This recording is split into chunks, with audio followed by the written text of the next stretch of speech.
directors.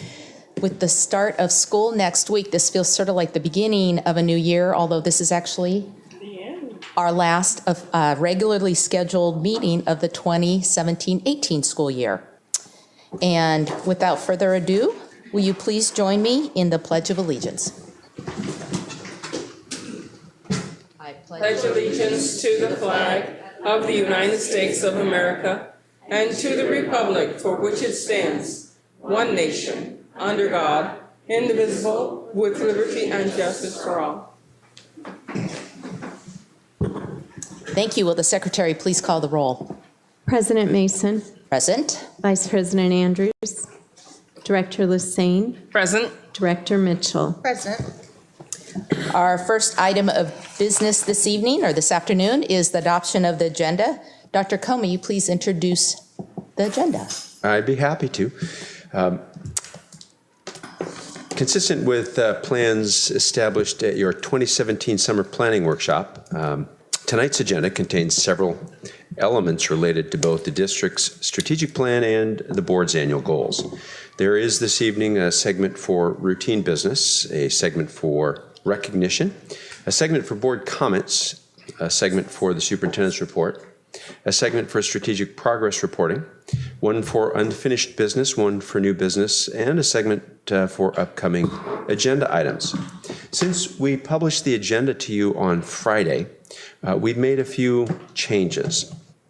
Item 4.1, adoption of the agenda, which contains your timing sheet, was updated to reflect the addition of 14.2, special meeting September 12, which was sort of late in the game as an add, and it corrected the timing of one of the items, the approval of Resolution 1175.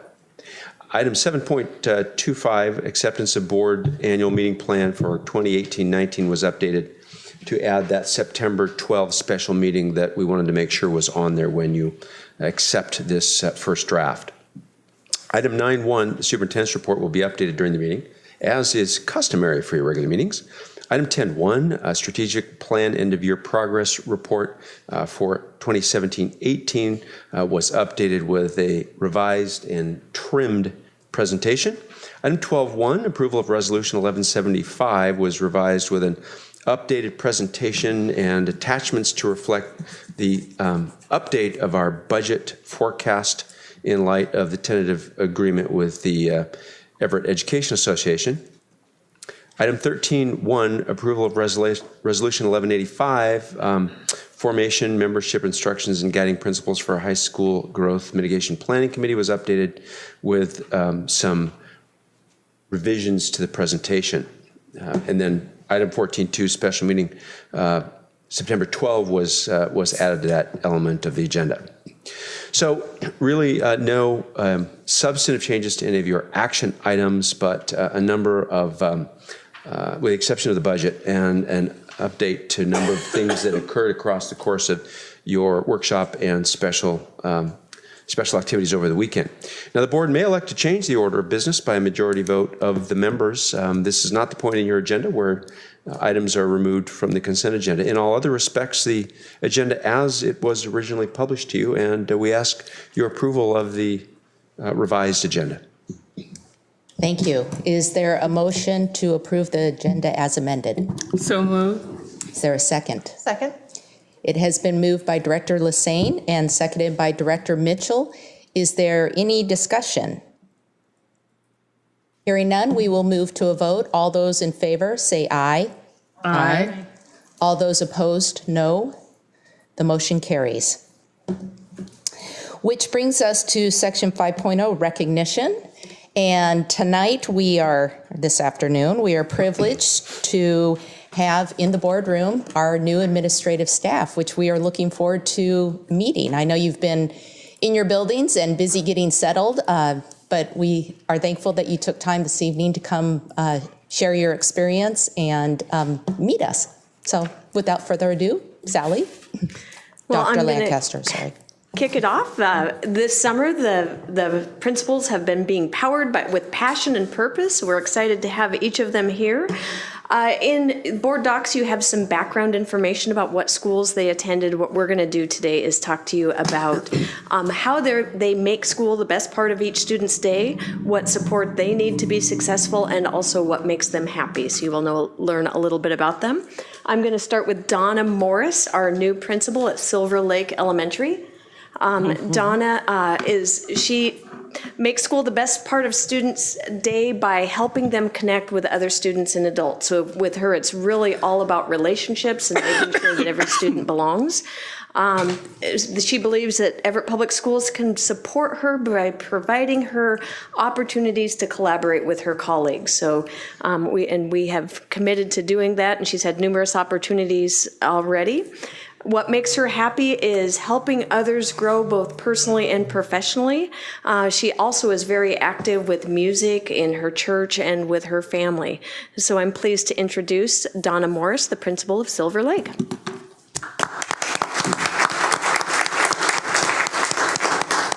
Good evening. Thank you so much. It's such a privilege to work with Everett Public Schools. Thank you, Donna. And next we have Dawn Weddle. I have a little trouble between Donna and Dawn, but they are both kind about answering to whichever. Dawn is, she makes school the best part of each student day by being present, listening intently, showing interest in what the students have to say, and helping the students and staff feel safe and celebrating their successes. So moving from Toppenish, she believes that we can support her best by helping her navigate in a large system, and you're doing a fantastic job with that already. And what makes her happy is making students feel like they belong in school. She also loves spending time with her grandchildren, and she commented that she loves that she's now lives closer to them so they can come and spend the night in the middle of the week, and that makes her very happy. So, principal of Emerson Elementary, Dawn Weddle. Thank you and good evening. I really want to thank you for the honor of working at the Everett School District and especially Emerson. And it is an amazing place, and I invite each and every one of you to come visit.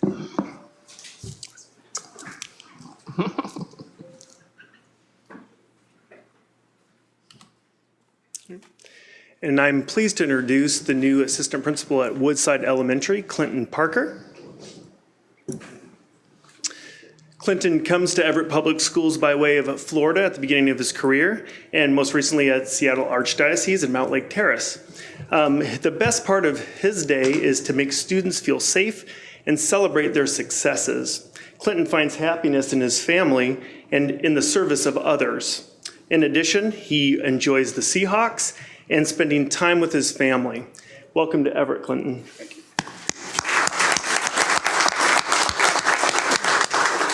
I'm extremely appreciative and excited for this opportunity to serve Everett School District, and I look forward to growing with each and every one of you, and go Toucans. All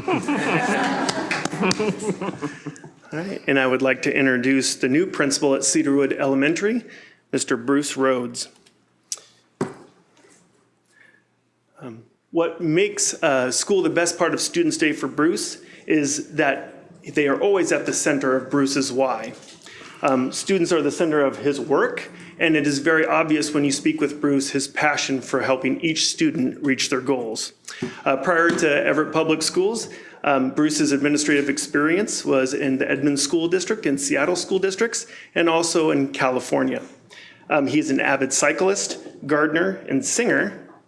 Great singer, and always sports a bright smile. And it's one of those great things. Every time you see him, the first thing you'll see is those bright smile that he has. Bruce, welcome to Everett. Thank you. Good evening, Board and Dr. Cohn. I'm really pleased and really anxious to get started, and for the kids to come next week, and really is an honor to be able to serve this community and the families that we serve here at Cedarwood. And finally, for the South region, I would like to introduce Sechin Tower, the new assistant principal at Jackson High School. Sechin is passionate about student learning and takes great pride in his work to connect students to their interests. He finds happiness in creating equitable systems for students and inspiring them to greater learning. Oh, pardon me. Thank you. Thanks, Dr. Stewart. Yeah. Sechin looks forward to the professional development opportunities in Everett and his growth as an administrator. When he's not at the schools, Sechin is an avid sci-fi enthusiast like myself. I'm excited to be working with Sechin this year. Welcome to Everett.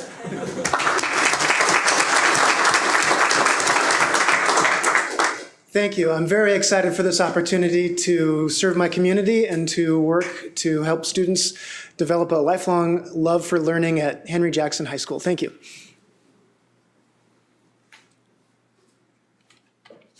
Good evening. I'd like to invite Mary Ingraham to come forward. So welcome, Mary. Still smiling after a month of being with us. That's a good thing. So when we asked Mary, how did you make school the best part of a student's day? She said, in all my roles, I took the time to talk with the students one-on-one and really get to know them, learn about them, but most of all, also learn from them. And how can we support you? She just says that you can support me by standing with me and checking in with me as I learn new cultures, systems, structures, people, and policies, and we have plenty of those. So, and what makes you happy? She had lots of bullets, so I cut it down to just 3. She just says, the simple pleasures make me happy, the daily one-liners that children say, sailing with my family, and picking vegetables with my kids from our garden, a trail run in the rain with my dog, my husband's humor, and the joy, love, and innocence of children. So Mary, we want to welcome you to Everett Public Schools. Join me in welcoming Mary.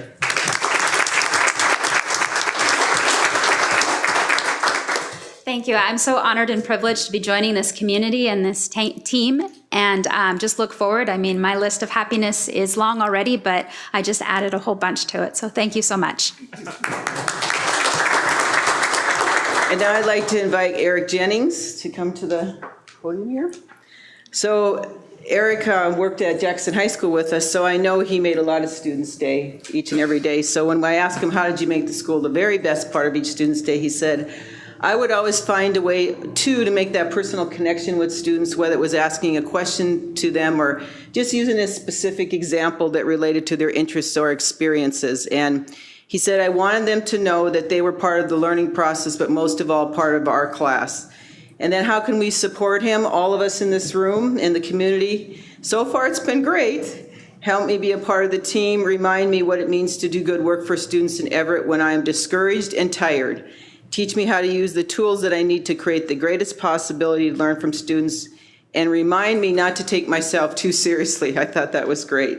And what makes Eric happy? Happiness is success after the long, hard road to get there, a good conversation, adventure with the family, a date with my wife, a great sunshine or sunset, skateboarding, fishing. He pretty much does everything. But most of all, I want you to know I had no idea over 10 years ago when I sold our previous house that Eric's in-laws were moving in, and our neighborhood was pretty quiet until all these kids were out in the street, and it was wild, and I thought, because we just moved up the street, and I thought, what has happened to our neighborhood? Little did I know that it was Eric with all his nieces and nephews. He was the person causing all the chaos. So now he's bringing that to Everett. So anyway, welcome, Eric.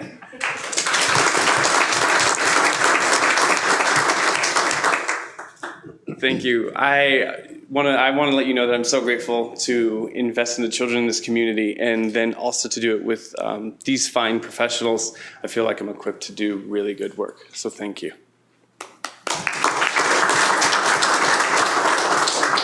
And one of our newest hires, Kelly McClellan, when asked, how did you make school the best part of each student's day? She came from Lake Washington School District. She said, by giving students the opportunity to voice their successes in any field, and then helping them to build connections with each other and have similar interests when they need support, and help them to get to know each other.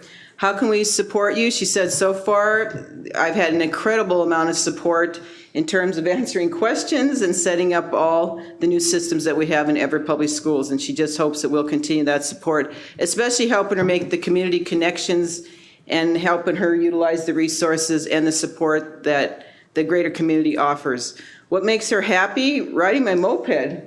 I can't wait to see that going down Evergreen Way. Spending time outside, especially around water, and exploring with her fiance. She just got engaged, and her 2 dogs make her happy. So welcome, Kelly.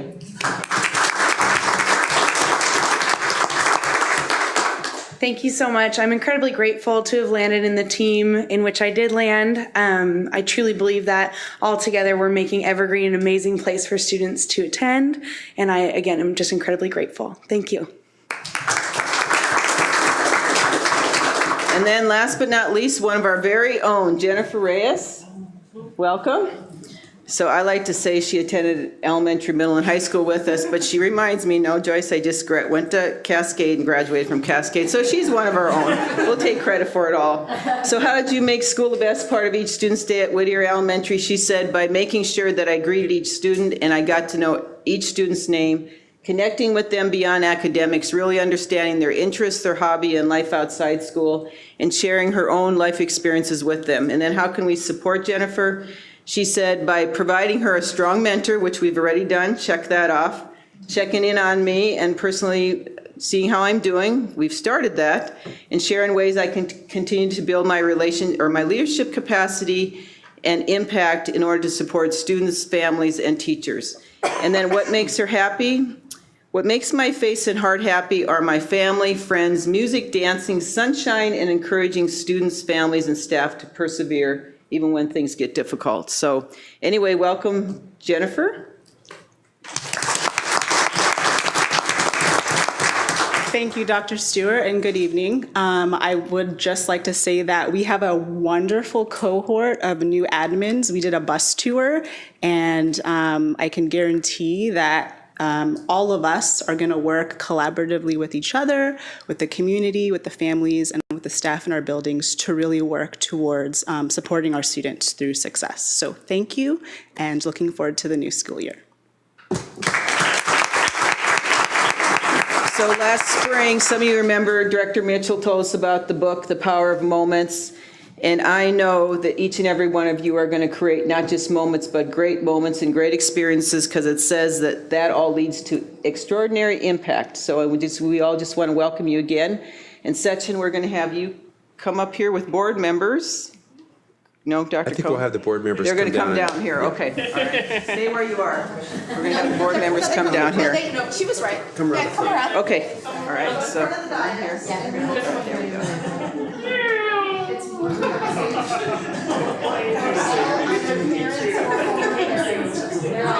This is great fun.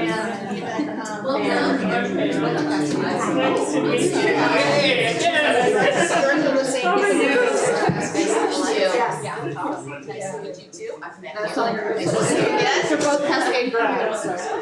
Hi, nice to meet you. Welcome. Thank you. Nice to meet you. Hi there. Okay. And then like starting that way, yeah, you go that way, you go this way. That's how we squeeze My in. husband's a Oh, congratulations. Thank you. Are we close enough? You have to go on that side. I was slow. So, no.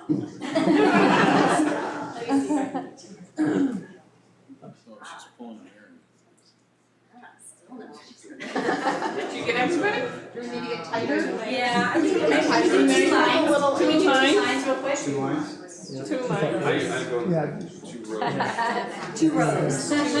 Yeah, I'll stand in the back. The ladies in blue, come on around, and we'll get you on this side. That way we get you. There we go.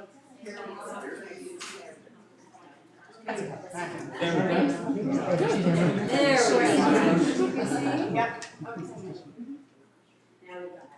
Okay. On the count of three, and I'll do a couple. 1, 2, 3. Cheese. This side.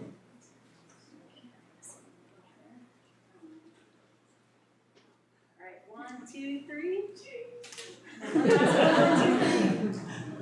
All right. Thank you.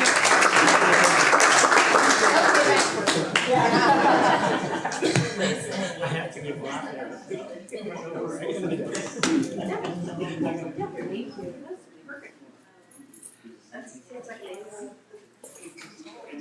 All I've done is send a revision. I'm trying to. You know, you have to hold on to summer as long as you can get it. You'll definitely be seeing guys during the salsa time. Okay. We will now move into section 6.0, which is public comments. Dr. Cohn, are there any requests for comments this afternoon? Yes, there are. Okay. On behalf of the board, I would like to welcome this afternoon's speakers. The board recognizes the value of public comment on educational topics and the importance of involving members of our community in its meetings. School board meetings are designed to conduct district business in public. We welcome ideas and opinions presented in that same spirit. I would like to share how this portion of the meeting is conducted. First, the superintendent will call you to the podium in order in which you signed up. Each speaker has 3 minutes. All comments are recorded, which will be made available for future viewing by the board and the public. Public comment section is for the board to listen and to hear what you have to say. It is not a time for debate or discussion.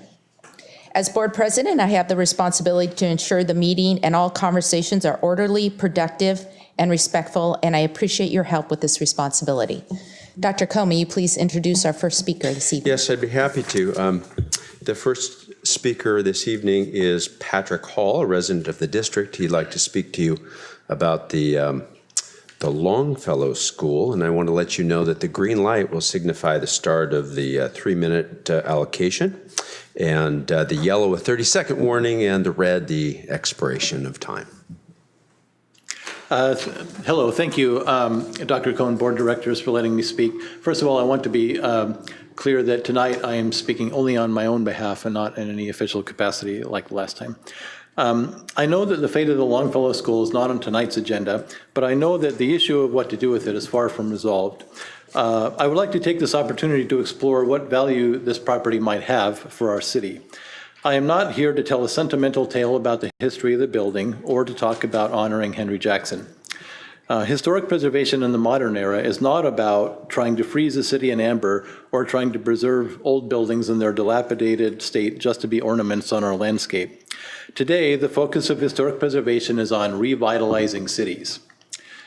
It does this by encouraging us to build on what we already have. The past is often the foundation for our future, and old buildings around the world are being given innovative new uses. We call this adaptive reuse. One local example is Funko. Part of the charm that draws thousands of tourists to this amazing place is the fact that the store and headquarters are located in a historic building amongst other historic buildings. The company has even chosen a vintage style for their sign and logo, which highlights this sense of charm. This one business is substantially revitalizing downtown Everett through adaptive reuse. Another example is the Monte Cristo Hotel, which sat vacant for decades, but is now a prized apartment building with a thriving wedding venue on the first floor. Do you ever go to Snohomish to eat at a restaurant or shop for antiques? Do you ever go to Bellingham for a day of adventure? Why do you go to these places instead of, say, Mount Lake Terrace or Shoreline? There is a great economic value in historic charm. It's hard to deny that people are drawn to historic buildings and neighborhoods. They provide a sense of identity and uniqueness. They give us a feeling of stability in an ever-changing world and remind us of our place in history. Each historic building that is lost detracts from the whole city's character and also detracts from its ability to capitalize on its historic charm. The Longfellow School might look to some like a useless white elephant, but one man's trash is another man's treasure. There is some developer out there somewhere who would love to help it reach its potential. To do this, though, he or she must be given favorable terms from the Everett School District. In particular, a modest amount of parking would be necessary, at least that which is under the non-historic annex. The demolition of this building would result not only in a huge loss of identity for the neighborhood, but ultimately in a tangible economic loss for our city. This is particularly true if it is replaced with parking, which provides little to no aesthetic or economic benefit to anyone. Thank you. Thank you very much for your comments. The second speaker is Austin Rails, and he would also like to speak to you as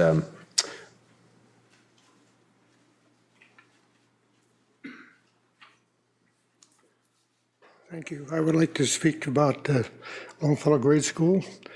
I started Longfellow Grade School in the 3rd grade at the age of 9 in 1935. I went to school there with people like Stan Bornson. I also well known about Henry M. Jackson, and a little known fellow lived about a block down north of Longfellow by the name of Forrest Briggs. He was a southpaw pitcher, and he was eventually owned by the New York Yankees and pitched for a Yankee team, a Yankee farm team. I say these things because of some of the people that have gone to school, which makes it historical. I would like very much to see that the school be continued, be maintained. It can be set out for veterans. It could be set up for disabled children. There's several things that could be done without tearing it down. The board, as I understand, just had a bid. The lowest bid was something like $2 million to tear the thing down, and it cost almost $38,000 to build it, which is a lot of difference. And I think a small, if money is a problem, I believe a small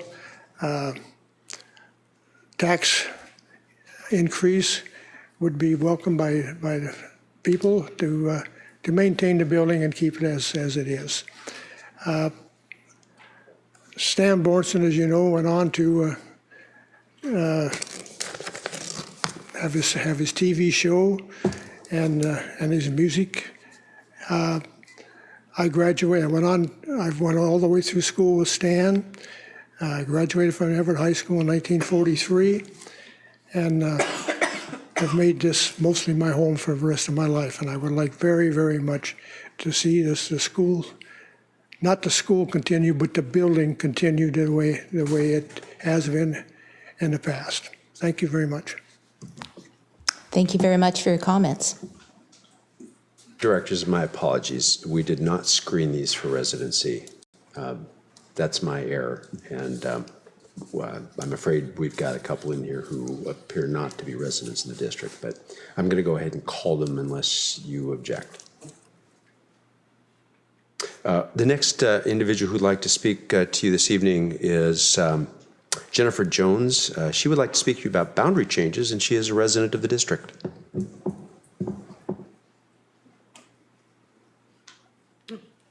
Thank you, and thank you for the opportunity to speak to you.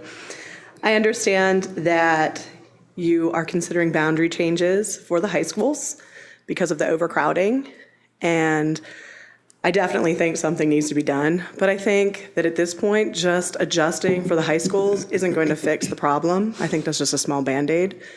I think that the middle schools also need to be considered, and I think the continuity and the fluid from elementary school through middle school to high school needs to be looked at. A lot of your new administrators spoke about the connections with the children and the one-on-ones and the opportunity to change their lives and to make things better for them. And the overcrowding that exists in all of the schools on the south end, that's just not possible. And I understand that there will be another bond, hopefully, to build another high school. And while that may alleviate some of the problems of overcrowding at the high school, you still have middle schools to look at. So you're going to turn right around and have to readjust borders for them. You're going to have to put another bond out for that. So this is just a continuous motion of going back to the drawing board. Whereas if things had been looked at, I think, from the beginning, especially with regard to the new elementary school, a little bit of this problem that we have right now could have been handled.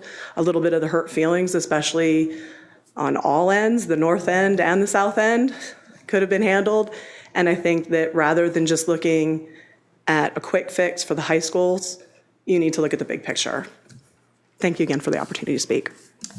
Thank you very much. I will mention, I don't know if you had a chance to look at board docs, the proposed committee that's being formed to look at the overcrowding and solutions to that. There's quite a bit of additional details there.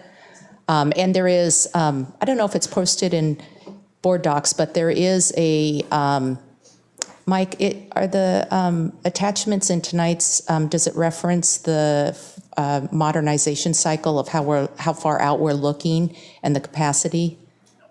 Okay. We'll see if we can't point her in that direction afterwards. the long-term plan that has been going on in terms of growth projections and planning for capital facilities. So you have an understanding of the 10 years out and what that looks like. Okay, thank you. Next. All right. Next is Maddie Jones, who would like to speak to you about overcrowding. I don't know. Oh, yeah. Hi. Hi. Hi. I'd like to thank you for the opportunity to speak. I am an 8th grade student at Heatherwood Middle School, and I'd like to share a personal experience that I have seen from secondary view from a few of my friends. I am aware that, especially in middle school, this is where we really begin to understand what we want to do in our life. And I think that this is a really good time to set us on track. And in my school, we have an honors program. I have friends that were originally not in the honors program, and they'd like to go on to this program. And they had to compete because we don't have enough room. So all of them scored above average on their SBA testing, but only a select few got in because we only had 8 spots available for the 26 applicants. And I know that I can't just come up here and talk about this and it's just going to be fixed like that, because I know that it's more than just Heatherwood. But I also know that we're way over capacity, and I know that most of the 6th graders are going to need to be sharing lockers this year. And we actually don't have our lockers yet because they need to be scheduled to share. I'm aware that we can't just snap our fingers and this to be done, but like said earlier, we just can't start with the high school. I really think that you should start with the foundation. You've worked with the elementary school already, and I believe the next step would be to address the middle school problem before addressing the high school. Again, thank you for the opportunity. Thank you very much for taking time to come share your thoughts. Appreciate it. The next speaker is Ty Outerkirk, a resident of the district, and Ty would like to speak to you about boundary change. I am also an 8th grade student at Heatherwood Middle School, and I'd also like to thank you for this opportunity to speak. So I live in an area where I would be going to Jackson High School, and if the boundaries change, I would be going to Cascade High School, which Jackson High School is 13th out of 100, out of 300 something in the district, and Cascade High School is 109th, which I feel is quite a large difference in the quality of the schools.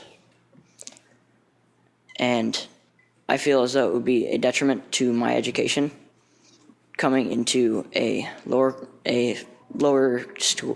school on the spectrum than Jackson High School is.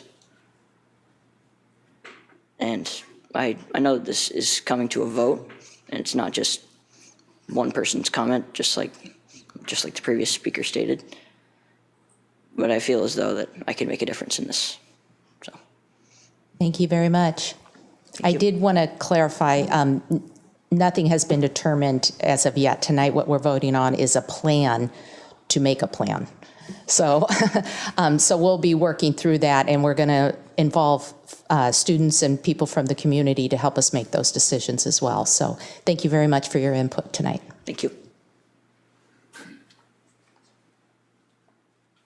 The last speaker, the last request is from a resident of Snohomish, Washington, someone who is formerly with the City of Everett Planning Department. Paul Popelka is wanting to speak with you about the Longfellow building. I'm sorry, we erred in screening. We have permitted a couple of people who don't qualify under your rules to speak tonight, so I'm applying the same practice. Please go ahead. Thank you. I am not a resident of this district, but I'm not exactly an outsider. As Dr. Cohn noted, I retired last summer from the City of Everett Planning Department, where I was part of my job was managing the historic preservation programs and the historical commission. So that gave me I left with an understanding of the things you've been through the last, 2-3 years and where you are now. I'm also, a few months into my retirement, I got snookered into the board of directors for Historic Everett. And I'm speaking tonight as a representative from that group. And our mission is pretty straightforward. It's to promote historic preservation in all its forms.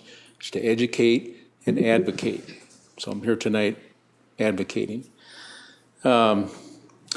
We have a request. It's a pretty big ask, and that is for you to consider delaying the demolition of the building and take some time to go through maybe a shortened marketing process and listing process to search for a seller, or a buyer and developer for that building. A good faith effort that could very well result in a new occupant for that building. And if this might happen, it would certainly require that the terms of the offering of the sale include parking. I think that was one thing that was troublesome with the original process, where it was, if I'm remembering correctly, it was for the building site only, but there was no parking provided. Like you can't sell a house without a kitchen.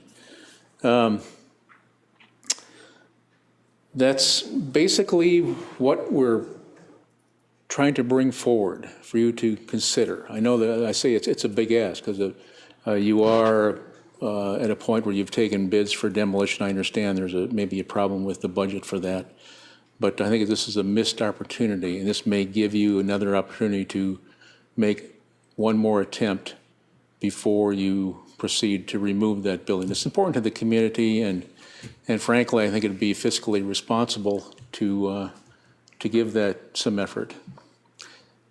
Thank you. Appreciate your Thank you very listening. much for coming tonight. Appreciate it. Are there any additional speakers? No, ma'am, that takes care of it tonight. Okay. So at this time, we move to the consent agenda. And Dr. Cohn, may you please review and introduce tonight's consent agenda? Yes, the board's consent agenda includes repetitive business items. These include, for example, meeting minutes, personnel actions, expense vouchers, and recurring contracts. Sometimes the consent agenda will include items that occur less frequently but are of a routine business nature. The less frequently occurring consent agenda items are usually reviewed by the board in its Friday report, 1 or more weeks before the board meeting when those items are scheduled to appear on the consent agenda. This gives directors time to ask staff questions about the items or to consider a discussion about the policy implications of those items. If a consent agenda item is removed by the concurrence of 2 directors, that item is placed in new business and the remaining items are automatically renumbered. The board votes on a consent agenda in a single motion, and by definition, consent agendas are not debatable. In the case of this consent agenda, the superintendent's office has received no inquiries regarding any of the items on the agenda. Therefore, the agenda is presented to you as published, and we ask your approval thereof. Thank you. A motion to adopt the consent agenda is in order. So moved. Is there a second? Second. It has been moved by Director Mitchell and seconded by Director Andrews to adopt the consent agenda. Does any director wish to remove an item from the consent agenda and place it in new business section of the agenda? Hearing none, we will proceed to the vote. All those in favor say aye. Aye. All those opposed, no. The motion carries. This takes us to Section 8.0, Board Comments. This is a time when directors have an opportunity to share their work as it relates to the district. And I think I'll start to the right with Director Mitchell. I just have one thing. I stopped at Starbucks on my way here, Seattle Hill Road, 132nd, near my house. There were 2 young ladies with an Everett Public Schools computer sitting outside on the table. So I walked up and I said, I'm so glad we could provide you with this table. I'm on the school board. What school do you go to? Jackson High School. What grade are you? Ninth graders. Are these your brand new computers? Yes. Are you having fun with them? Oh my gosh, yes. So they were exploring things and doing things. And it was just really nice that as we're rolling these out to Cascade and Jackson, they're already in the hands of a few students. As a parent, I received the email that I have to sign my life away in order for my daughter to have such a computer. And it was just a nice way to see the school year starting, seeing one of those computers out in the community, using free Wi-Fi and presuming at Starbucks. But just, I think, a great way to start out the school year. Hasn't started yet, but that those students are already engaged with their computers.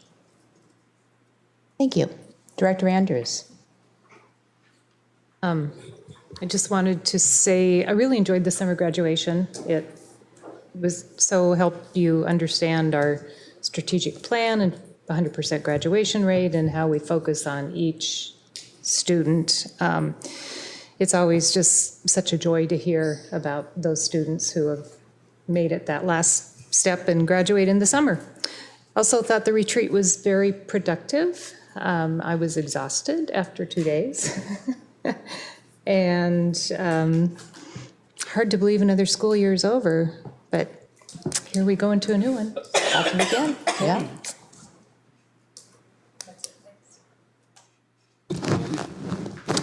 I'd like to also say that the summer graduation was a wonderful treat. It's always great to be able to hear and see the family dynamics and the student dynamics when they've come to an accomplishment that everybody is celebrating at one time. And so that was really nice. I have to, please excuse me, I've got a cold, and so I'm trying to get over it.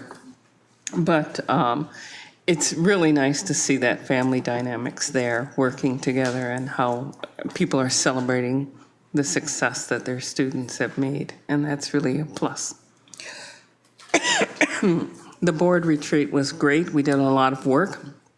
It was sometimes very difficult to stay on task because every item seemed to go completely over the allotted time, which means to me that, we're very engaged in the work that we have to do. And we're very passionate about the things, the time we put into items and the considerations we take.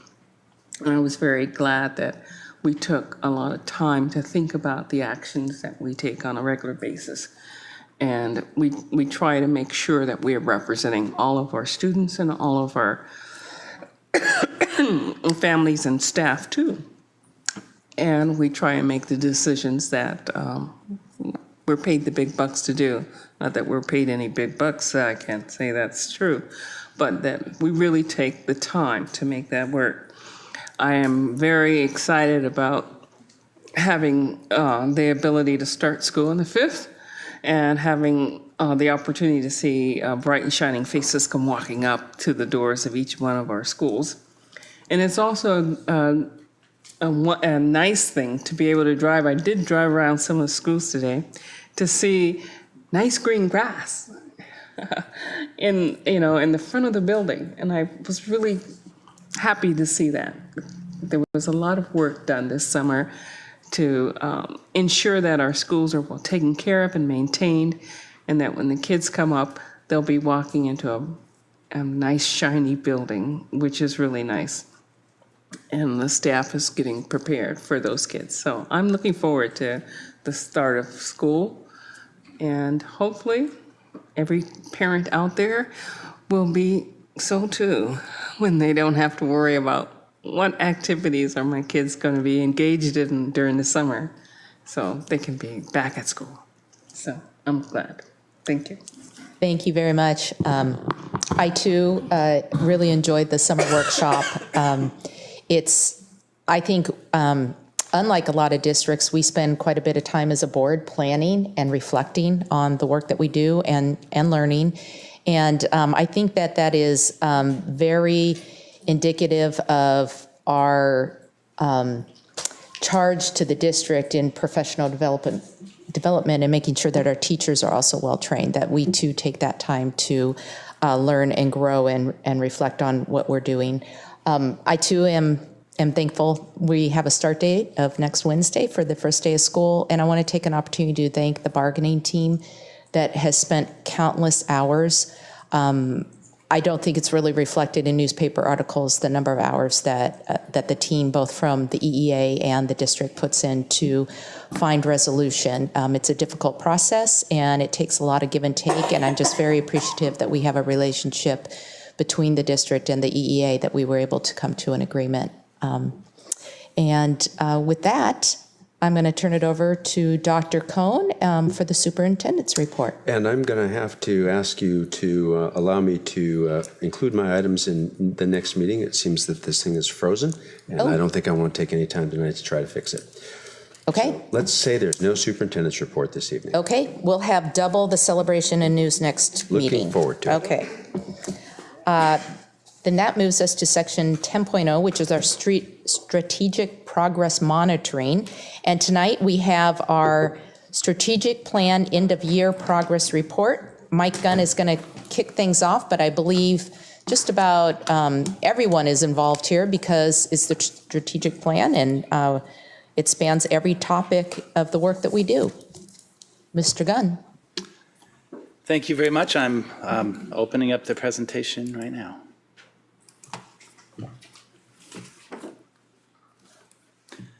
All right, so thank you for that introduction. As has been pointed out, this is a end of the year progress report. So we do an end of year and a mid-year report. The mid-year report covers the time period, basically the fiscal year that we are just finishing up. We actually had prepared this for presentation on July 3rd, and then I think that meeting got pretty full, so we postponed it until now. So we've been ready to do this for a while. We are going to be running through this fairly quickly. You have seen a lot of this, the opening slides, probably 7 or 8 times in the past. So the objective is merely to provide an overview of the end of year strategic plan progress report. So attached to the board docs system is the actual report itself. This presentation is a very high-level summary of that report. The information that you will be presented will be by 7 or 8 cabinet members, including myself. We'll go kind of in a tag team approach, and we'll walk you through the highlights of the work completed over the last year by the district. So I'll just kind of remind you, basically, it was the students, the staff, the parents, our community, our own leadership staff, the superintendent, and the cabinet, as well as yourself. So it's kind of a combination of work by all parties. So here are the 5 strategic priority areas, and without further ado, I'm going to hand it off to Joyce Stewart. Thank you, Mike. So in the teaching learning department, we say we just want to really focus on what's new in these different areas. So one of the action items from the annual operating plan in our area was to expand partnerships with community health providers. So I'm just going to really focus on the left part of your screen, the right part of your screen. Some good news and then some challenges that we've had. So principals oftentimes just need a therapist immediately. There are challenges that students have on a daily basis, families. So we started a partnership last year with Melody Parks, and she's available to us 24/7. And I just have to tell you, principals are so grateful that she's on call for us whenever we need her, and she's made a big difference in a lot of students and families' lives last school year.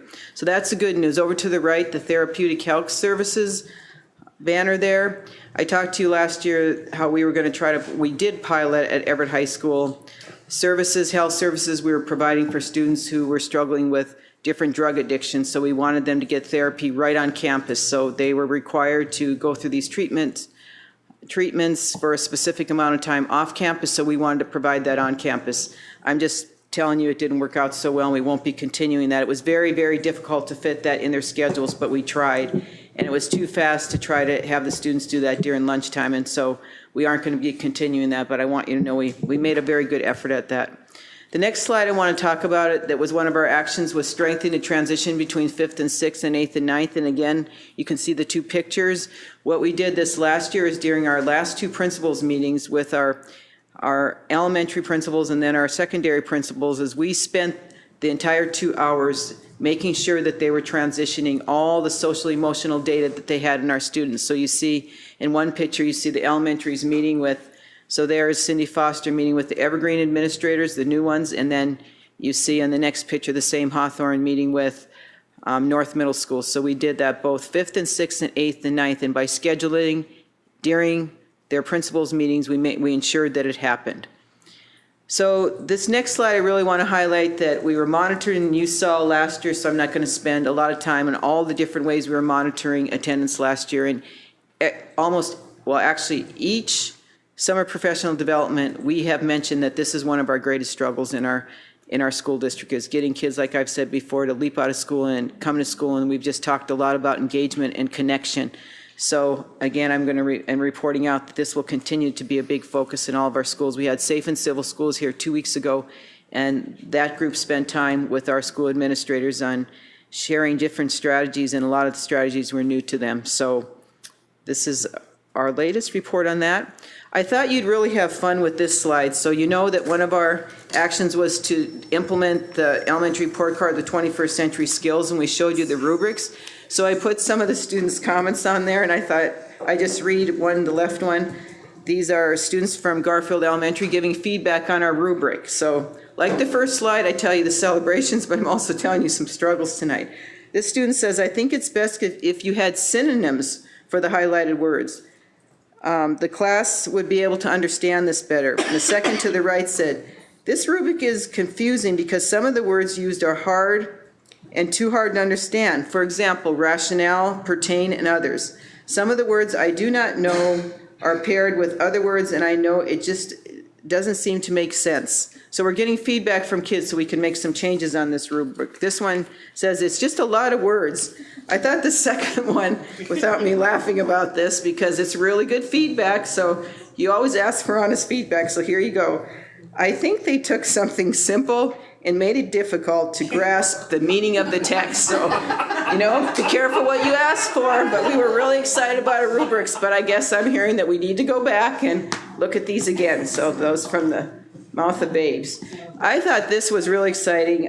Some of our schools have taken their recognition assemblies and they have aligned them with 21st century skills. So here you see an example of that happening at Forest View Elementary, where they are recognizing kids for demonstrating these skills throughout the day, not just in the classroom, but throughout the school, whether it's on the playground, whether it's in the lunchroom. So they've moved their recognition assembly to align with this. And at this time, I'm going to invite Mr. Fleckenstein to come and explain this slide.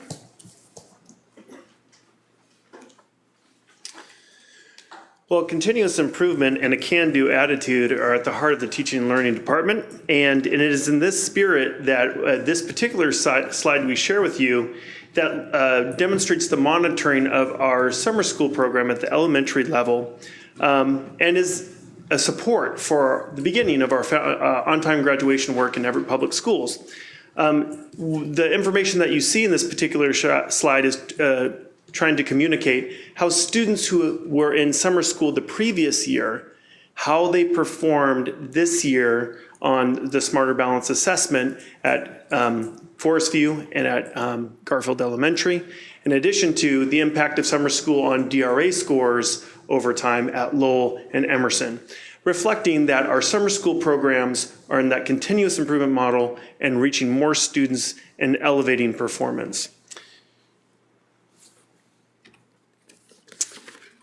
And our work to support each student at Everett Public Schools has been a year-long process where we've engaged with our schools and our administrative teams to develop our systems of support and to connect that to our PBIS work that continues this year. On the screen on your right is the final draft of what you have seen in process for almost a year, our systems of support framework that each school right now is connecting to their PBIS work and personalizing for their own schools tiered intervention models. And on the left is that code of conduct that we are transitioning our communication tools for PBIS into our student expectation system. And now I'd like to invite Brian to come on up to present the innovation, inspiration, and information section. Thank you, Larry. So we continue to add users. In fact, we're getting ready to add 4,000 users coming up here in the next couple of weeks. Director Mitchell, you met some of our early adopters with our digital learning ambassadors. Some students were able to get the access to it early to help us with deployment, so that's exciting to hear that feedback. But we also enjoy a strong partnership with teaching and learning, the work they've done with the professional development with our teachers in getting ready for the one-to-one deployment at the elementary and high school levels, which is where we've added most of our users. And one of our measures is this slide. It looks a little different than what we've shown to you in the past, but essentially you're looking at the Google Drive storage and the Microsoft OneDrive storage, which are our two platforms, the Google Drive at the elementary level and Microsoft OneDrive at the high school. And so as we have provided the training and the support for teachers, we're seeing them increase their use of these digital tools and moving away from the sort of traditional server-based method of storage to more of their sophistication and comfort level with the OneDrive and the tools offered in that storage, as well as like the Google Classroom and the Google Drive. So that continues that trajectory throughout. We'll continue to monitor that. That's a real celebration. Shows us that the efforts in preparing our teachers and then the teachers with the students, they're really taking advantage of these tools that are out there. So that's an exciting trend. We'll continue to monitor that and share that with you. The next two slides are really connected, and it's something that the feedback from the teachers as we were working with them in getting ready at the one-to-one schools is sort of what would be sort of a management tool we could use in working with and supporting our students as we get ready for them having the devices. So at Everett High School in Sequoia, we are using it's called class policy, and you can see the usage in each month from the time of the deployment through May.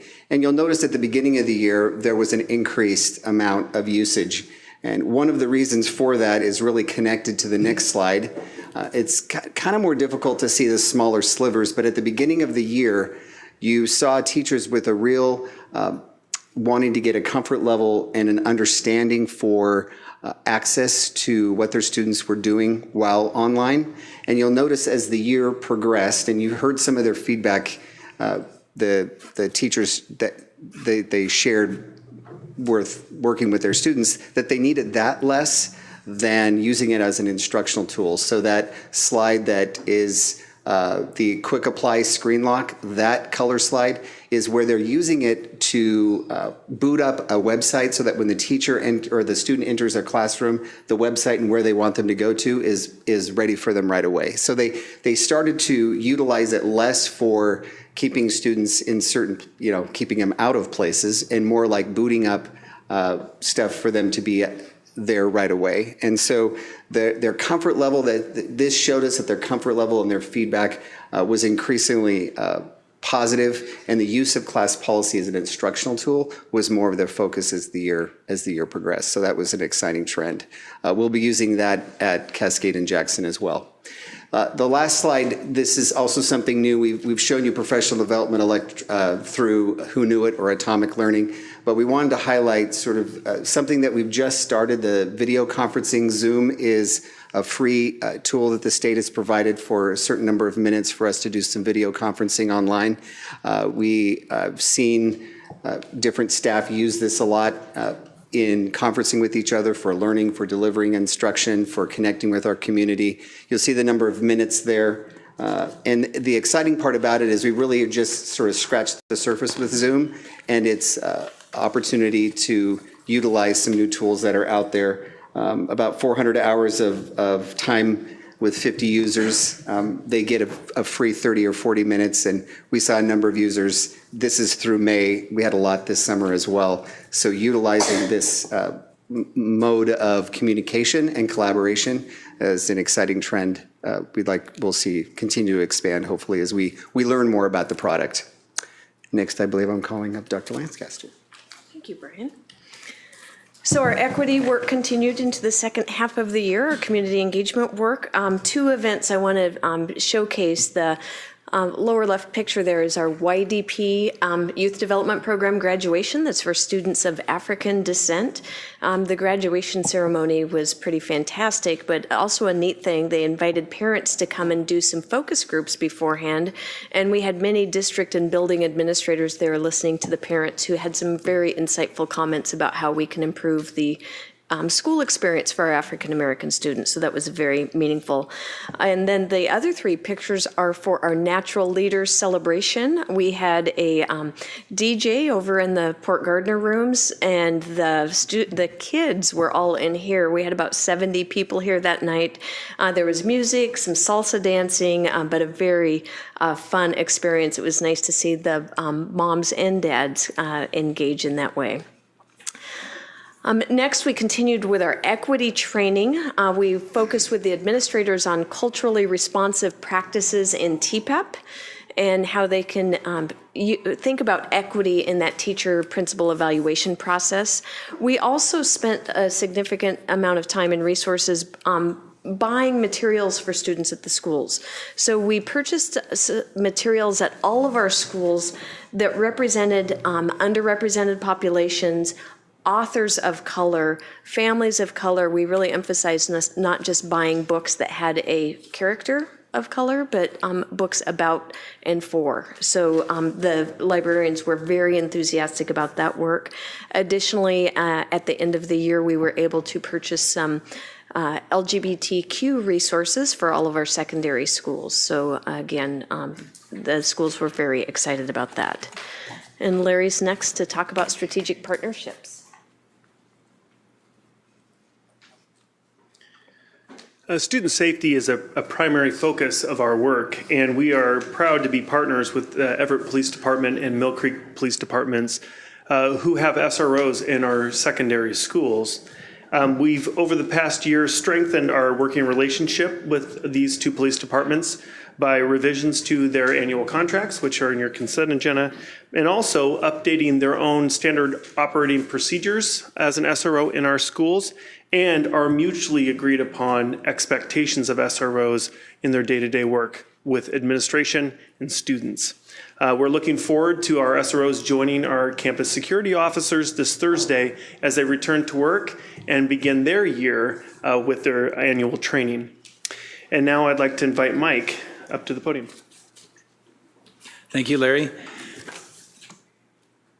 So this section is going to cover the capital program as well as a few other topics. This, as you are certainly aware, is our photos from elementary school number 18. This project is funded by the 2016 bond. On the upper left is the groundbreaking ceremony. That was on June 11th, and the aerial photo that you see on the lower right was taken about a week ago. So you can see how much work has happened since then. This view of the site is on the northern side of the property looking south towards 180th Street. There are concrete slabs and footings underway for the classroom wings on the right-hand side of the construction area. Steel erection is occurring on the second floor of the classroom wings. It has just begun, actually. Steel decking is starting, I believe it was scheduled to start yesterday. I wasn't out there today. In the upper part of that photo, you can see, if you look pretty closely, some very large steel corrugated metal pipes. They're 8-foot diameter, and we're going to have about 3,000 lineal feet of those underneath the parking lots to store rainwater. It's a detention system. That is so that we don't have to use site area like an above-ground pond to store that water, so we do it underground. We are on track with that project to open next fall. This project is North Middle School. It's the other major project in the 2016 bond. On the upper left, you see kind of a ceremonial picture that we took just before the building started demolition.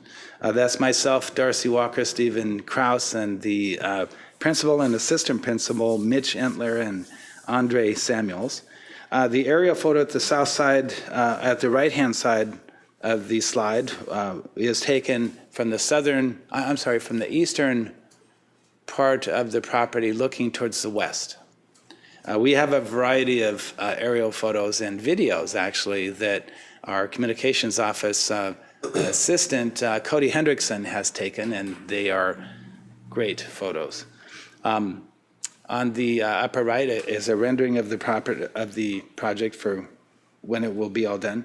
Right now, they're building 100, the office, cafeteria, classroom building has been demolished and the debris hauled away.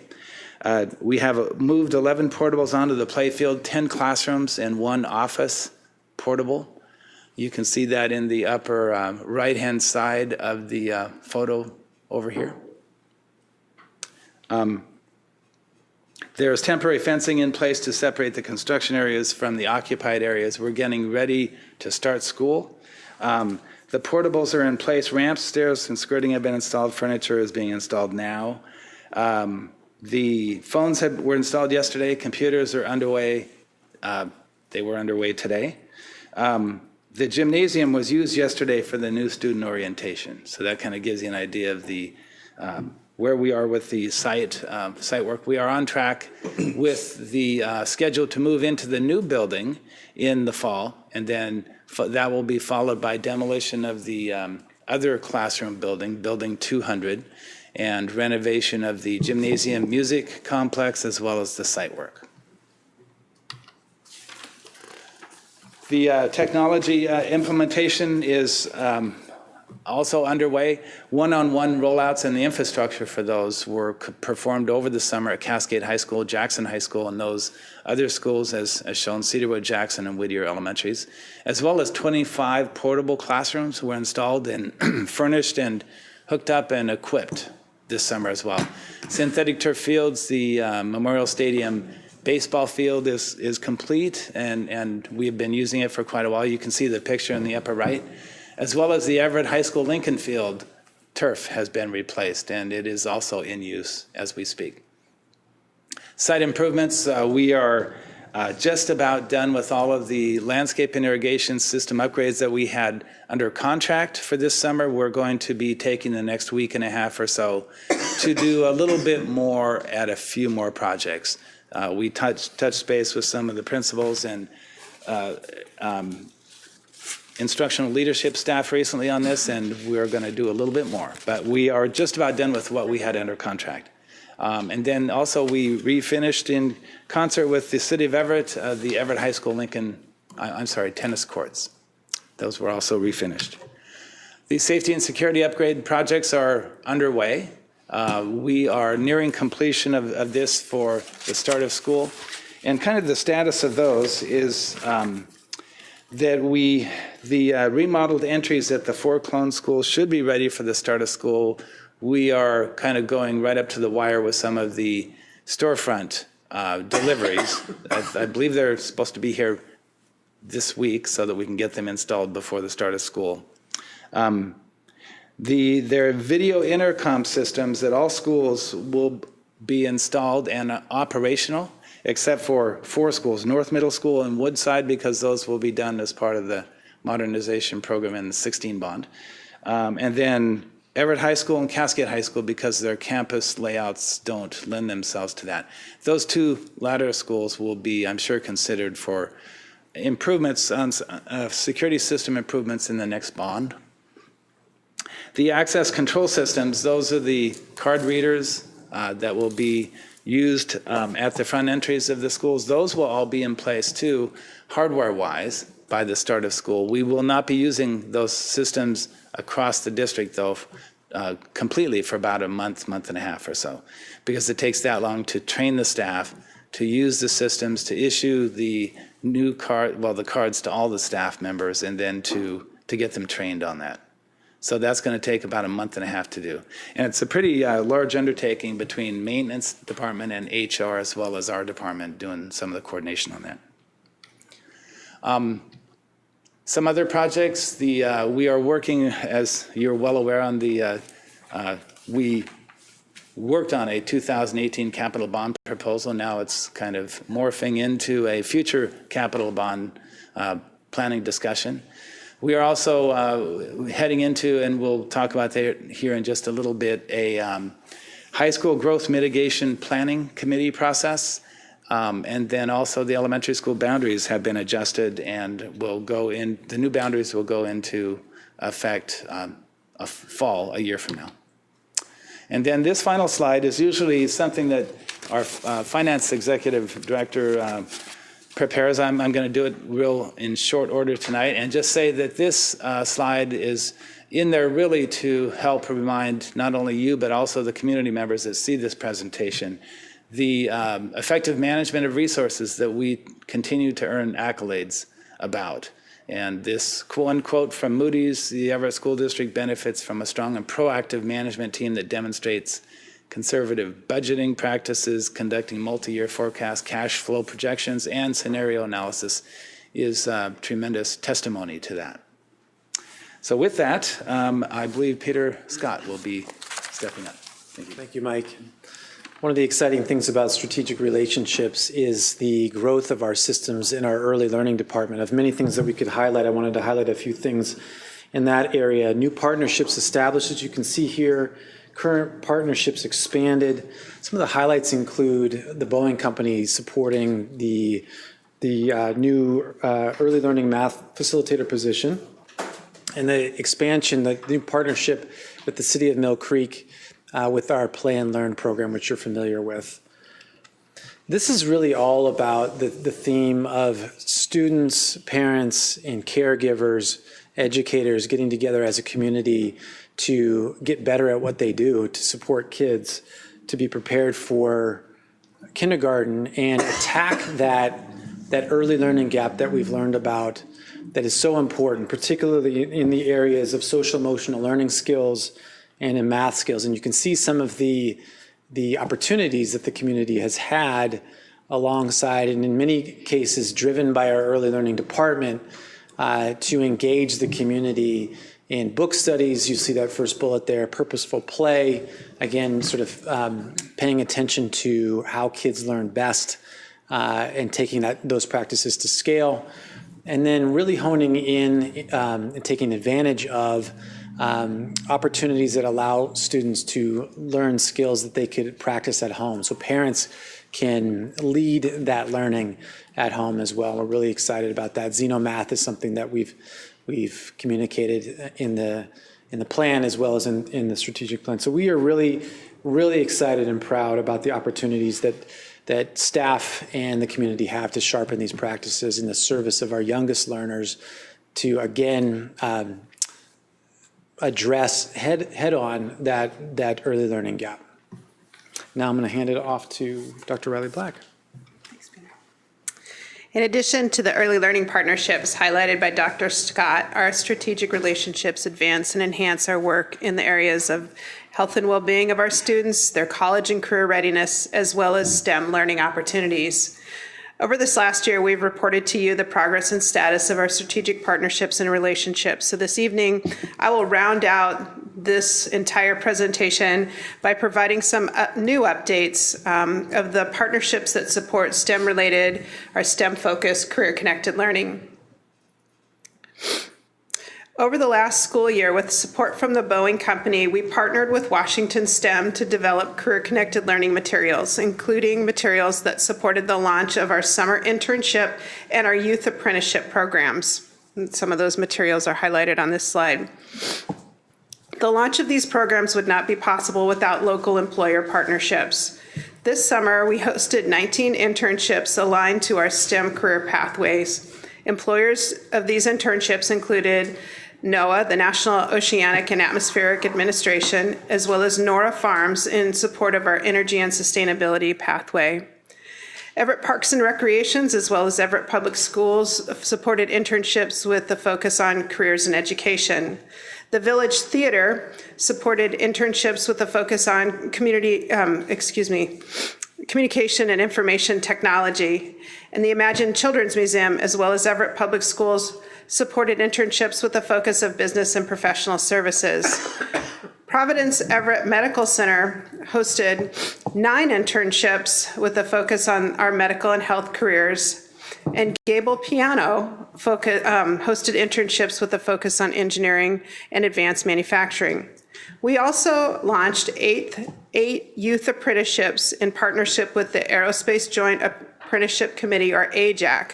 The students' work-based placements include Peregrine Manufacturing, Umbra, and I'm going to mess this one up, Cucinente, Acro Machine, and Workforce Development Center. We certainly value these regional partnerships and look forward to nurturing existing relationships as well as growing our portfolio of partnerships in support of these career-connected learning programs as well as the other district priorities. So now I have the pleasure of opening up for discussion, comments, and questions.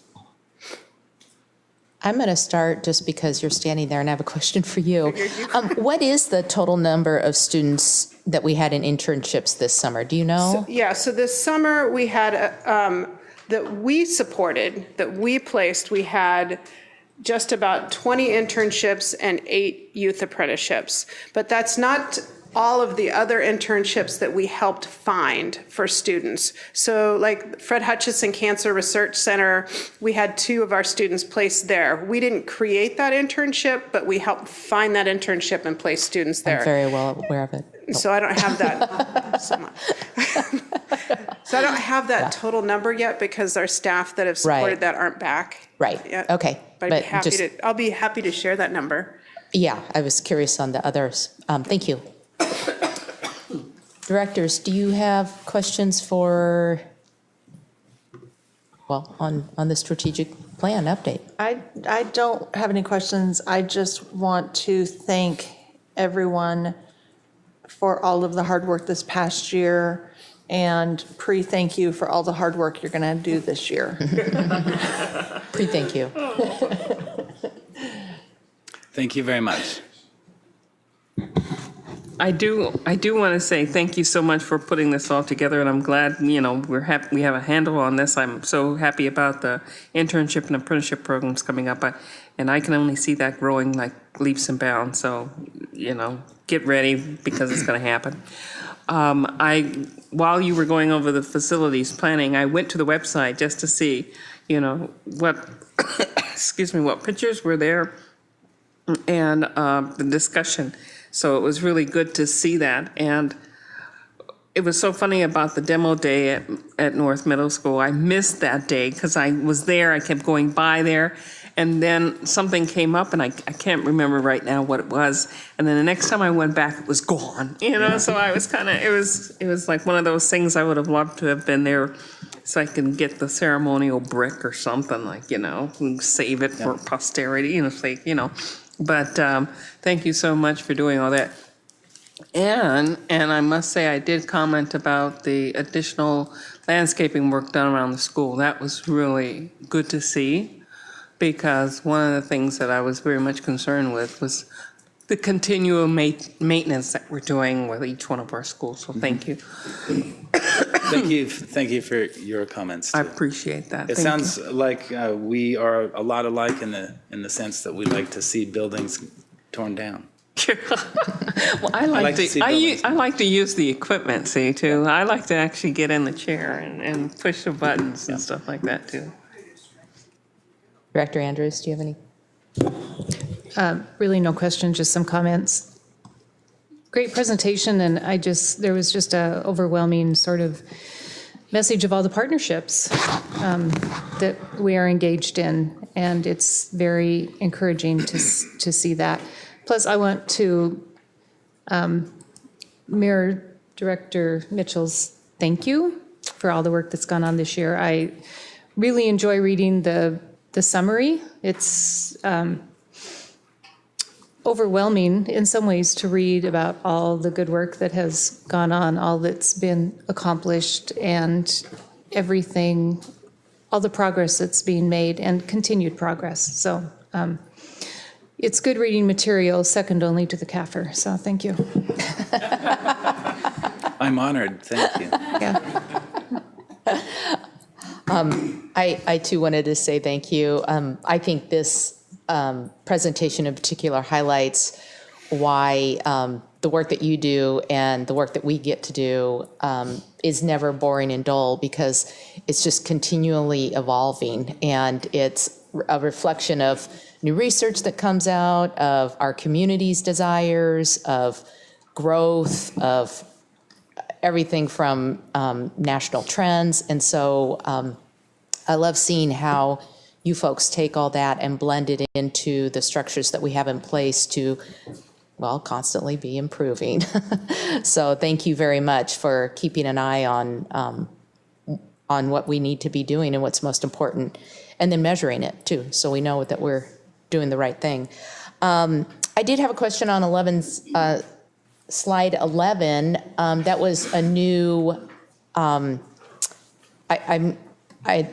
now that it's in its final version, I'm wondering, is that something that we can get as a single document? That would be, What is I guess, slide number Larry. 11? There's not numbers on what they can see. Oh, Yeah. it's the, well, I'll go back to it. It's the document that summarizes, where am I? Here we go.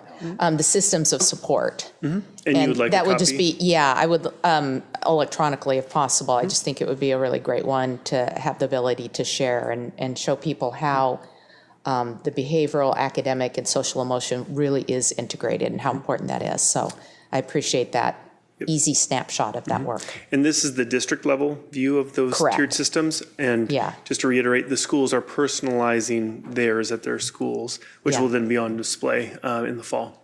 Great. Thank Yeah, you. I'll get that for you. Thank you. Thanks, Larry. Certainly, please. For the security at some of the buildings, the Q cards, will the existing cards that we have, like for the district identification card that opens the individual doors, would those work at individual schools? So are they the same ones? Yes. If you have one for this building that has a code in it electronically, yes. That opens like the garage door? Yes. You know, yes. It will, it is very similar to a key, and all it takes is for our maintenance department to allow someone to have access to a particular building. They can go in and change the access allowance for that. Okay. So yes. So, okay. So we do not need to issue you a new card for you to be able to get that. But we'd need to be, but staff, like, I don't know if we would be approved at every school? I think that's a or- detail that, Yeah. I think, yeah, it's, we just haven't Whatever worked I that was out. just wondering. No, ma'am. If people would be able to use the same card, is it the similar card? are you reissuing new cards? Identify Or you, the computer program identifies where you have access to. Understood, but Correct. it's the same. They were type wondering of- if Card. It is the same card. and that's, Okay, yes, Gotcha. yes, okay, Yes. great. So it's easy to manipulate who has access and who does not have access to Yes. those particular buildings. And like if you were having an event at a building, you know, and you knew certain people from the district would be attending, you can always give them access for that day, for that event.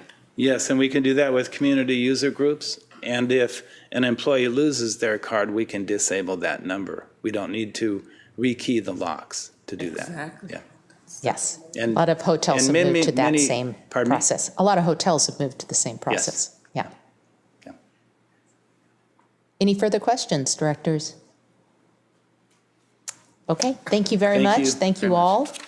I'm going to move quickly on to section 11.0, information and discussion, because we have none this evening. And then with general consent by the directors, I would like to call for a 10-minute break. There's no opposition to that. We will reconvene at 6:11.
Go for it. I'm gonna Okay, get I think we're going to go ahead and get restarted here. People can continue to grab a bite to eat and whatever else they need, but I think Mr. Moore is ready to hand it over to Ruth. I will After an proceed introduction. with a few introductory comments, and we thought it'd be appropriate to talk a little bit about kind of what's gone on since our last first reading on July 3rd. So generally, the difference between a first reading and second reading is there's very little difference. It's just a point in time, in a couple of weeks. There are certain years where, for example, the legislature's still in session, where there can be quite a bit of difference. And we're in one of those circumstances where there clearly has been some changes since our assumptions in July. So we have made some adjustments accordingly. So I just want to talk a little bit about this. We looked at this slide back in July, and we understood that our interpretation and the way that the 2018 legislative session rolled out had a lot of different elements to it, and part of it was talking about a 3.1% salary cap, and understanding that they put some exclusions in there relative to STIPs, FTE, and supplemental days. We also know that the OSPI is going to form a workday committee, some minor tweaks to special education, a new accounting system that we're working on to get in place for next year, and also that they made a reduction in property tax, but the biggest element they did not do was to correct the state levy formula, which has different impacts on different districts, but it certainly has an impact on Everett Public Schools.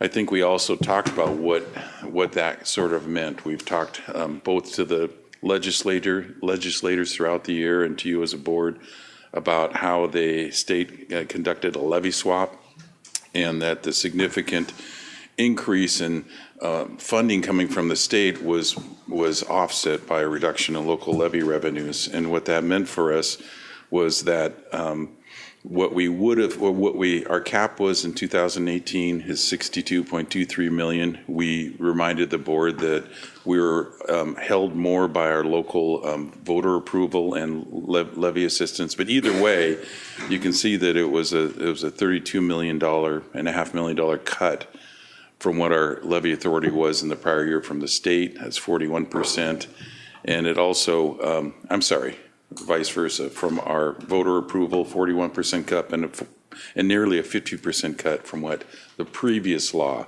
So when we used to talk about levy cliff, this is, I don't know what's larger than a cliff, but it significantly reduces the amount of local contribution to the things we do. So what happened since July 3rd? In the July 3rd budget reading, the information we didn't have available to us really related to how people began to interpret, is there a 3.1% cap or isn't there? Additionally, since then, we've gotten some updated information from our local county assessor. So there, you'll see that as I walk through this, the first part is districts began to ask the question and trying to get an agency of authority to weigh in. And a number of individuals or districts got together and asked the Public Employees Relation Committee, known as PERC, to take a look at it. But in order for them, why they would have an interest, it was simply say, let us know if it's a law or if it's not. And PERC would not weigh in. They said that all parties need to be consenting in it, and not all parties were. Superintendent Reichdahl then issued a statement on August 22nd that in essence, as you can see by the quote, saying in relationship to the 3.1 salary increase, the language is ambiguous. So in addition to that, districts were trying to face the discussion of most all of the new funding that came in, or that is planned to come in, was accelerated by the legislature to 2018.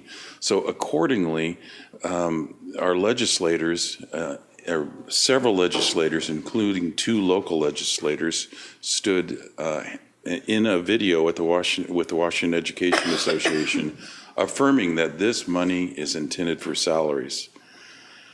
From that point, several districts have bargained, and as you can see, there's becoming a readjustment in what the market rate is for salaries.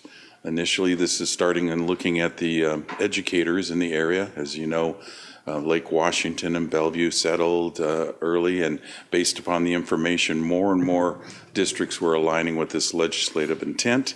And so accordingly, next, I think we had Edmonds and then Shoreline. So the environment really increased the labor prices beyond what we had anticipated in the July 3rd budget adoption. So what you'll see is adjustments, and Ruth's going to basically do the same thing we've done every year, and that's to look at by category where the adjustments were occurred. And it's really relevant to those two things. There's some minor adjustments that we made, but it's really basically that we anticipate a little more levy revenue, but we also anticipate additional expenditures. Understand that the budget is a plan and it limits appropriation by fund, and that it's also a cumbersome structure, so it doesn't move very easily. So to go in and try to re-enter and balance all employee salaries, we had to create the capacity in certain programs so that it does have the capacity to respond to the recent commitment that will be more public as the days go on. So knowing that, just understand that once it's adopted, and I think we made the final adjustments the middle of last week, we will then go and realign the organization and our operational program to match that. So hopefully that tells you the story of how we've gotten from July to today. Now Ruth will tell you about what that looks like on the ground running. Good evening. I'll highlight how the general fund numbers have changed since the first reading. I don't plan to spend time on the other funds, which haven't changed since July, unless you have questions. The July projected ending fund balance sets the 18-19 beginning balance and is expected to be $23.6 million, which is 8.6% of expenditures. The 2018-19 budgeted ending fund balance is expected to decrease to 7.8%. And the ending balance in July was 11.3%, so you can see that has been adjusted down significantly. The general fund summary includes this year's budget, the 2018-19 preliminary and final budgets. The dollar amounts and percent changes that you see are comparing July preliminary to the final budget that is presented to you today. The 17-18 actual beginning balance of $24.9 million was higher than budgeted this year and partially explains the higher 2018-19 beginning fund balance. Revenues have increased slightly from July, mainly due to an adjustment to levy revenues because of higher assessed value and additional special education enrollment contingency. Expenditures have increased significantly due to salary increases and minor MSOC increases. As a result, the fund balance estimate has decreased from July.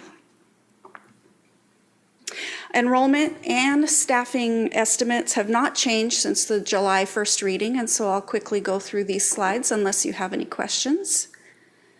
Multi-year forecasts also have not changed for enrollment and staffing.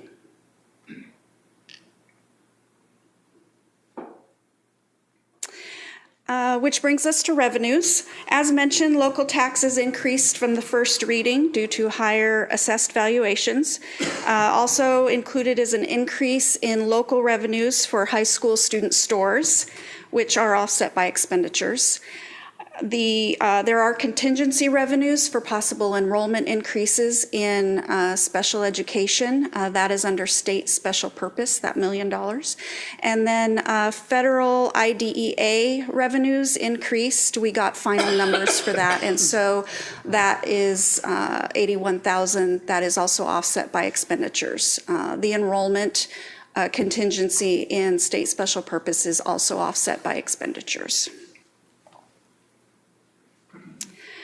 State dollars are about the same as presented to you in July, but have increased significantly since the 17-18 budget, and local revenues have decreased due to the levy swap that Jeff talked about.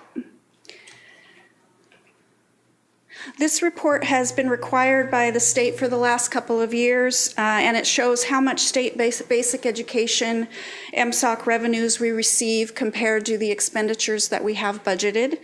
Revenues are the same as July, but expenditures have increased for minor budget adjustments. The majority of basic ed and special ed increases since July are salary and benefit increases. Special education also includes that enrollment contingency that is offset by revenues.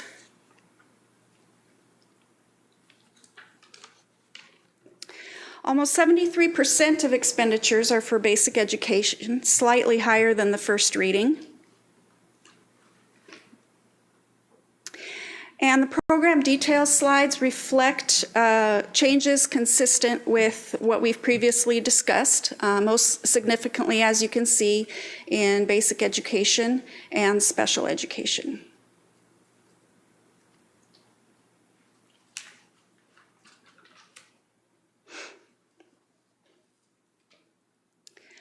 Budgeted expenditures by activity. All of the changes since July are in teaching and teaching support.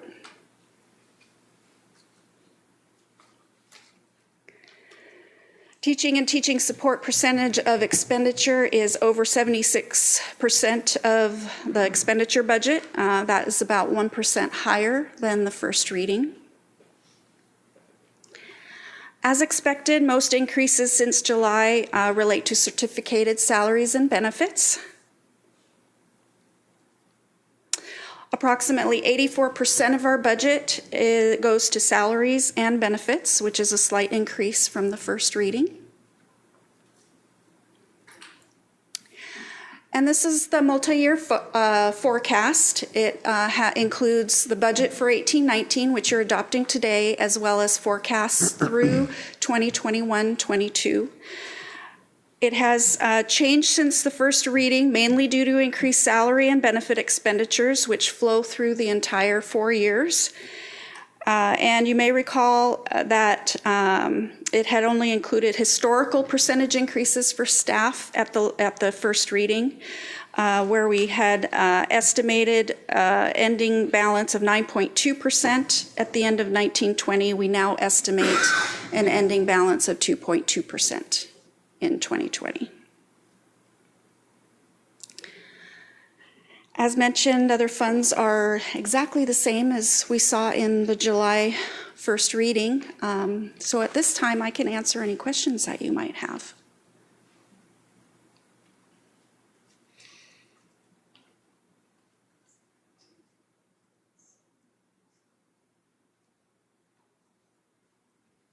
Do you want to flip through them or you want? I'm flipping through them, but there we go. I could go back if you have any questions. Directors, do you have any questions regarding the proposed budget? I have one question about benefits. Yes. Is 18-19 when the state takes over healthcare? Okay, so teachers' healthcare is still in January 1, 2020. 20. Thank you.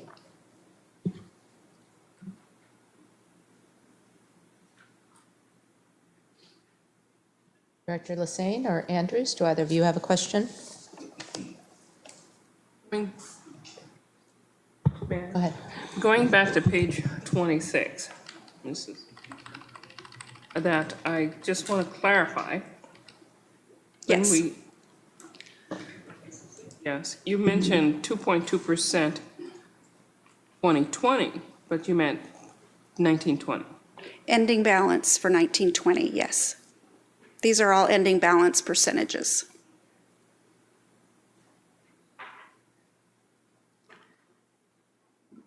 And of course, this is without any planned reductions we would make to maintain our 5% fund balance.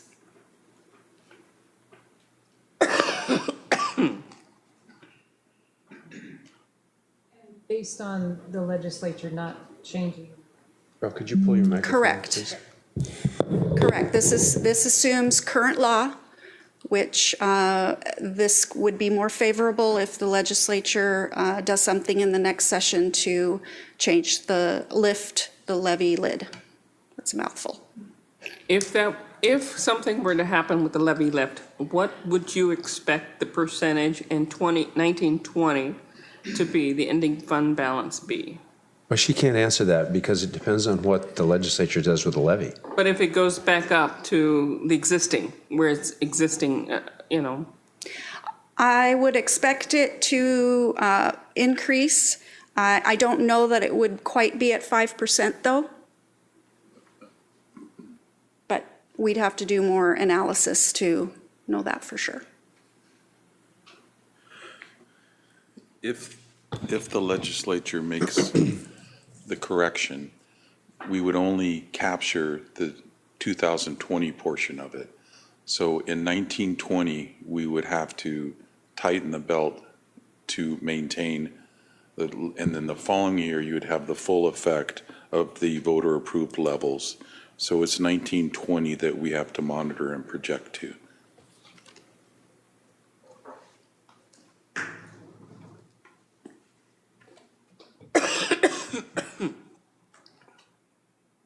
Back to the revenue increases, the $1 million for the state special purpose, it's page 14, or slide 14. Yes. For special ed? That was all special ed? Yes, I added some contingency revenues and expenditures, same dollar amount, for special education in case there are enrollment increases. Oh, contingencies, okay. But then the local tax amount where you said increases in assessed values? Yes, between July and now the assessed values are projected to be higher, and so our levy revenue is correspondingly higher. Because we're limited to the $1.50 per thousand, and so when that the assessed value goes up, the amount that we can collect also goes up until we hit the voter-approved amount, which we're nowhere near right now. But those could, at what point are we locked in on that then? Because those could decrease again. November of 2018 for 2019. November of this year, okay. So the chances of them decreasing between now and then are going back down are small? Yes. Yeah, okay.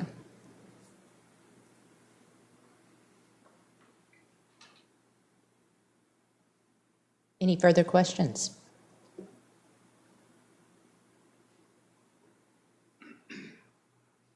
Director Andrews?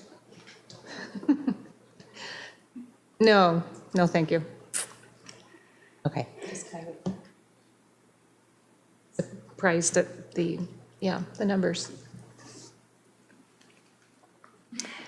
Okay, at this time, I would like to go ahead and open the hearing. Do I have to gavel that? May, if you like. Let's gavel that. The hearing is now open on the proposed budget for is there any public comment regarding? No one has signed up. Okay. At this time, I'd like to close the hearing. Can I do that again? You can. Okay, the hearing on the budget is now closed. Is there any further discussion by directors? Okay, hearing none, there is a recommendation for the board to approve the resolution. I'd like to call for a motion. So moved. Is there a second?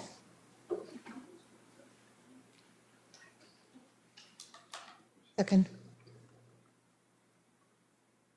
It has been moved and seconded that the board approve resolution 1175, adoption of the operating budget for fiscal year 2018-19. We will move to a vote. All those in favor say aye. Aye.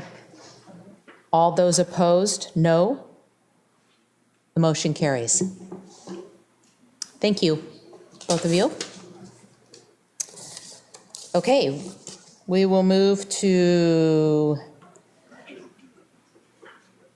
Section 13.0, new business tonight. We have 2 items of new business, beginning with 13.0, approval of Resolution 1185, formation, membership, instructions, and guiding principles for High School Growth Mitigation Plan Committee. Mr. Gunn, may you please introduce the topic? Thank you very much. So tonight we are presenting to you a proposal for developing a high school growth mitigation plan, including Resolution 1185, formation, members, instructions, and guiding principles for High School Growth Mitigation Planning Committee. On July 3rd, after a number of discussions in previous board meetings, you approved a motion stated as is shown. And the important parts of that is that you directed the superintendent to bring back to you a proposal defining a committee process, the guiding principles, participants, and the timeline to develop a temporarily mitigate the effects of high school growth. That is what we're bringing to you tonight in the form of a resolution. And this committee is to recommend revisions to high school enrollment boundaries beginning fall 2020 to reduce enrollment at Jackson High School, as well as complementary and practical program changes, portable classrooms, and minor schedule changes. So the objectives are to review the key themes from the community comments that were received since your July 3rd board meeting when you approved the motion. We've received 471 community comments. It's a very large number, and I was not expecting nearly that response. We will also ask you to review and approve the superintendent's proposal for developing a high school growth mitigation plan and approve Resolution 1185. So the key themes, I was going to have Gerard Holtzman review these with you, but I decided to do it because they seem pretty straightforward. Let's ask the board members whether or not they'd like us to walk through those things orally, or whether you're comfortable having read the material that was provided to you. Okay. It's entirely up to you. I just don't want to take your time if you don't want us to do it.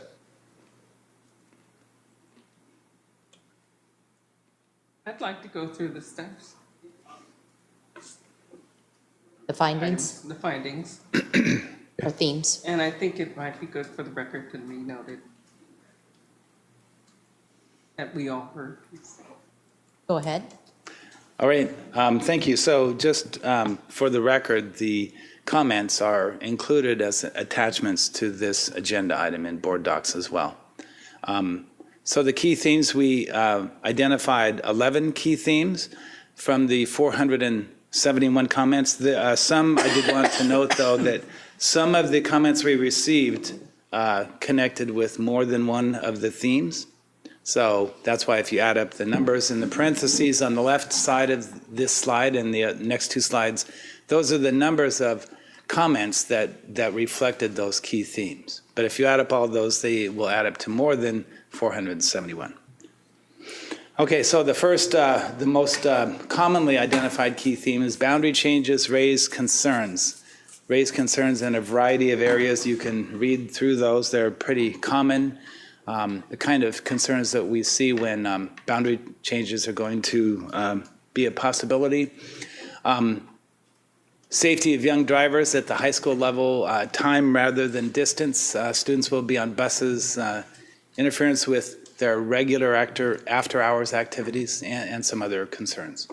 So the second key theme, 106 comments, had to do with the desire to maintain current boundaries for the current students. Basically, the idea was to allow students that are already attending Cascade and Jackson High School to continue to attend those schools even with the boundary changes happening. And there are a variety of ways to do that. Also, one of the nuances there is to allow families that live within the Mill Creek City boundaries to remain at Jackson High School. There were other comments, as you have read, if you've read through the 471. The third most commonly identified theme, rerun the bond for a new high school only soon. That certainly is not directly responding to your motion to form a high school boundary committee to develop boundaries temporarily and to reduce the enrollment at Jackson High School until a high school can be built. But it was the third most commonly identified theme. The fourth theme, 64 times this showed up to use alternate schedules of various types, late start, late or staggered starts, use structures that will make schools feel smaller, such as small schools, reconfigure school grade levels in various ways. There was not so much support for double shifting alternatives. The fifth one is to create magnet programs that will attract students to away from Jackson High School, so at Everett High or Cascade.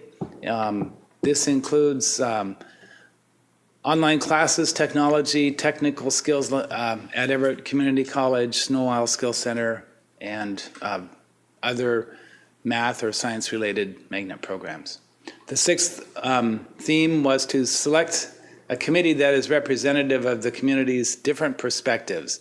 And I would just say that that is exactly what we're planning to do with our recommendation here.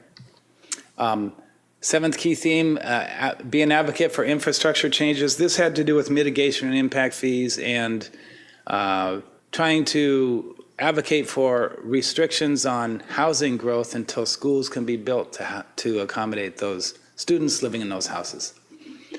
The eighth theme is that boundary changes are indeed the quickest way to fix the problem. So that was that. The ninth theme is that the district's 3 high schools are not perceived as being equal in a variety of ways. The 10th theme was a preference to move certain groups. Certainly, I think the idea was that the people responding were suggesting that their own students should not be forced to change, and so they were suggesting other groups besides themselves that could be moved instead. And then the last theme, 15 responses on this one, was to divide the district into 2 districts, one north, one south, or to share students with North Shore and Snohomish high schools. As you know, we've explored a number of these options and suggestions, and we will be talking with the committee, assuming that you approve the resolution, and we form the committee, we'll be talking with them about all of these.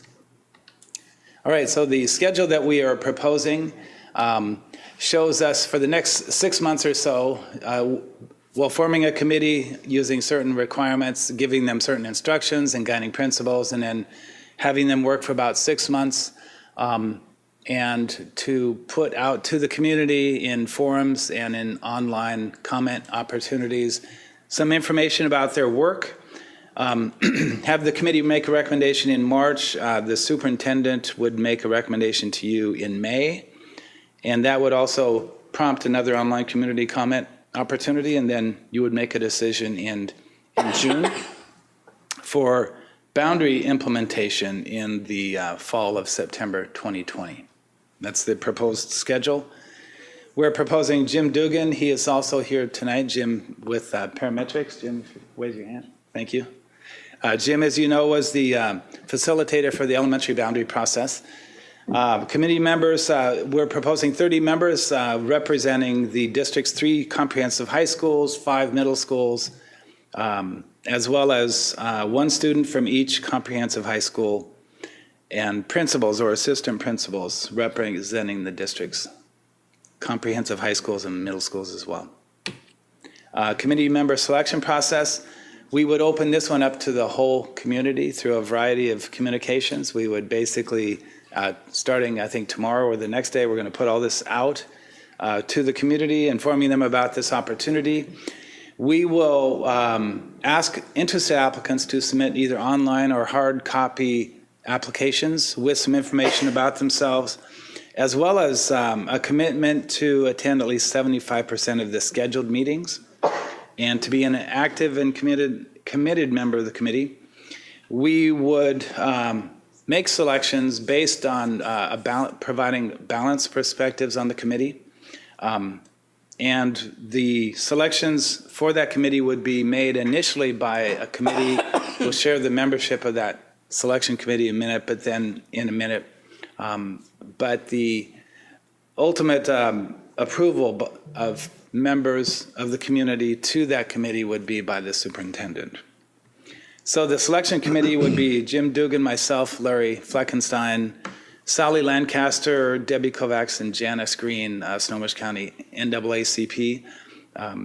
Other than Jim Dugan and Janice, the others, as you know, are district leadership in various positions. So we would be, again, reviewing the applications, looking to select based on representing the community across the district, and then making a recommendation that the superintendent would then be asked to approve for the committee membership. The staff support to the mitigation, to the high school growth mitigation planning committee would be very similar to what we did at the elementary school boundary process. In fact, it would have everyone just like it did before.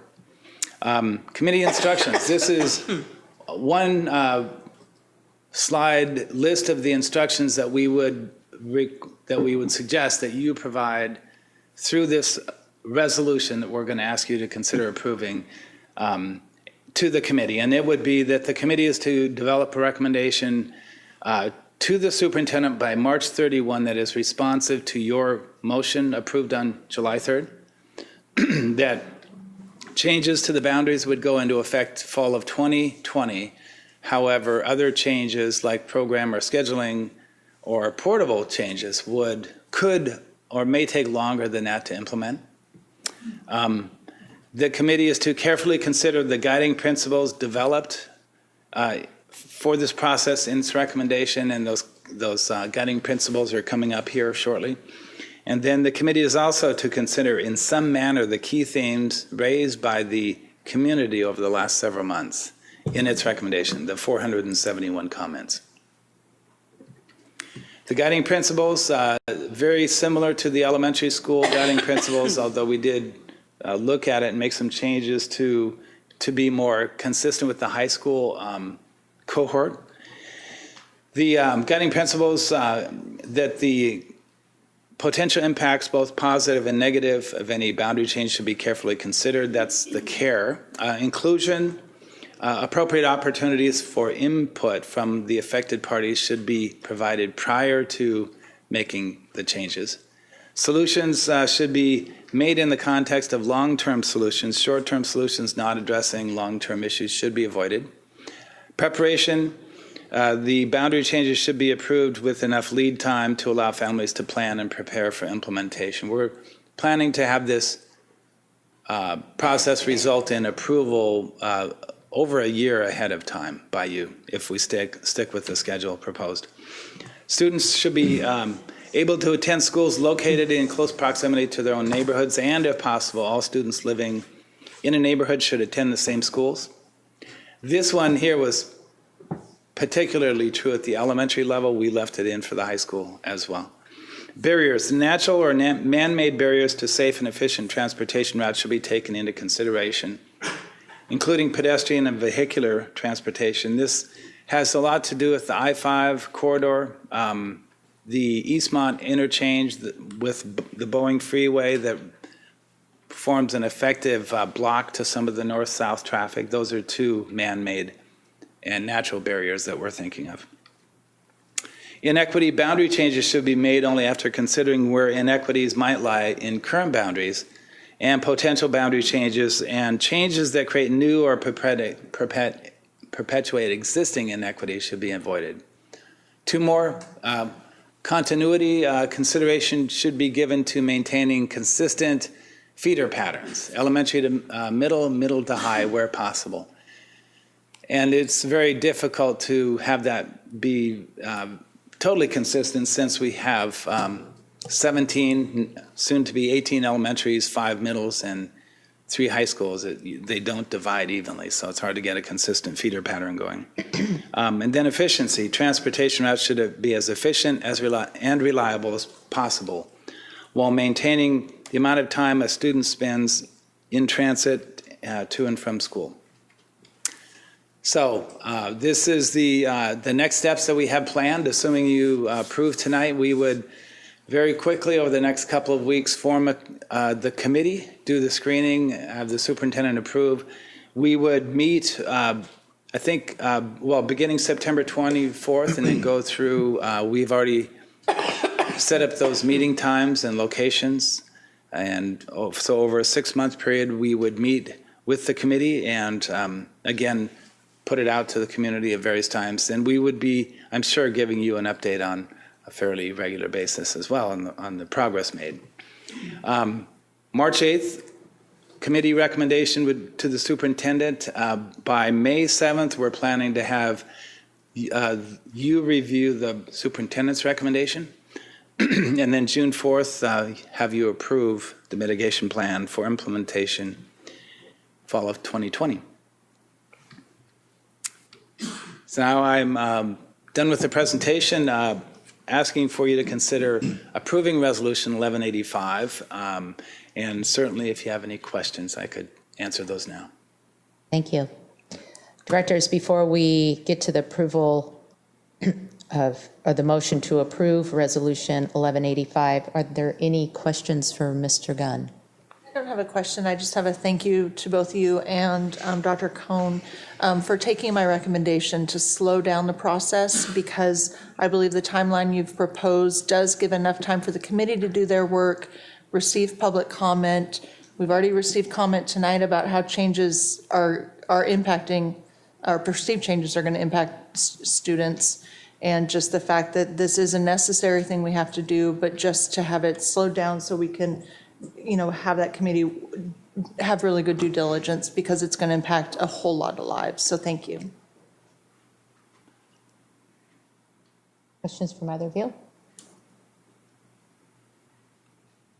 How long did it take the elementary boundary committee to do their work? I could look back there. I'm going to say I think it was about 4 months or so. About that. Maybe just a little bit longer than that.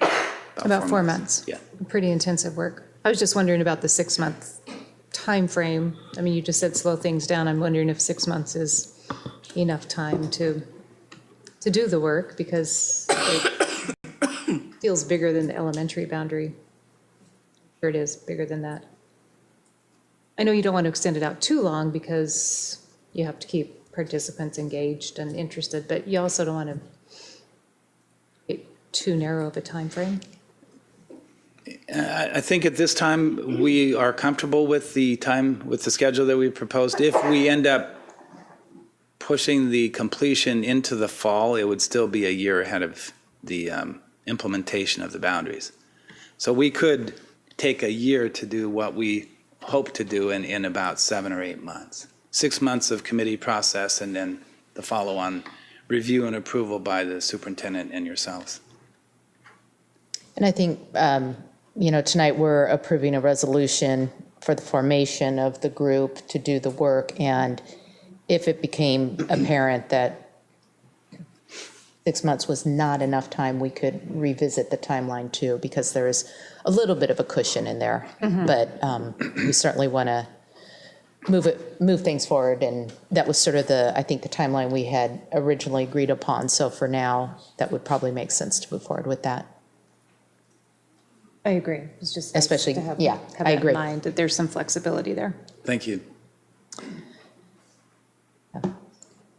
My only comment is this was a difficult process with elementary, and we were opening a new school to relieve overcrowding. And it would have been so much nicer if we were here talking about boundary revisions, because we had a new high school to send students to.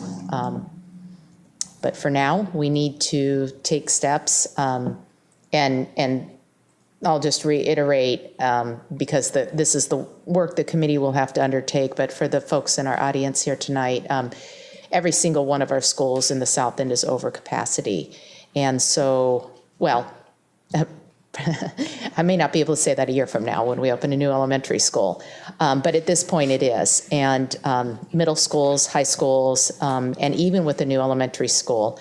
And it's a challenge that this district faces right now. We've continued to, our growth has outrun our capacity to build new schools and approve bonds. So we'll continue working at it. It's top of mind because we understand that every student needs a good place to learn.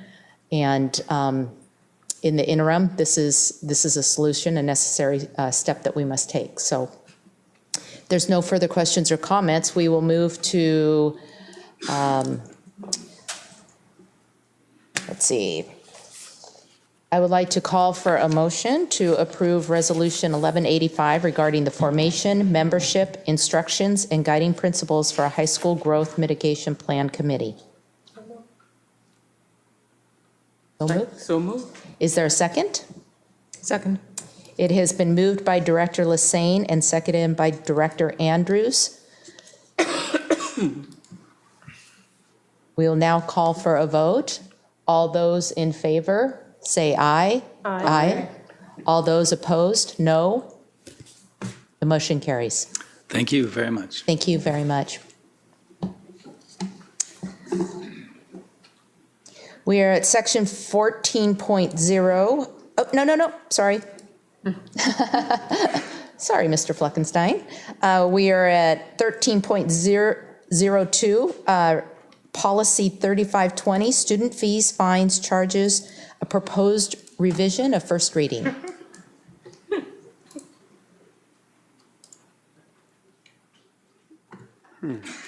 So proposed revisions to policy 3520, student fees, fines, charges, are presented for the board's consideration to comply with recent additions made by the legislature to Chapter 28A 235 RCW, which was precipitated by the passing of engrossed substitute House Bill 2610 and second engrossed substitute House Bill 1508.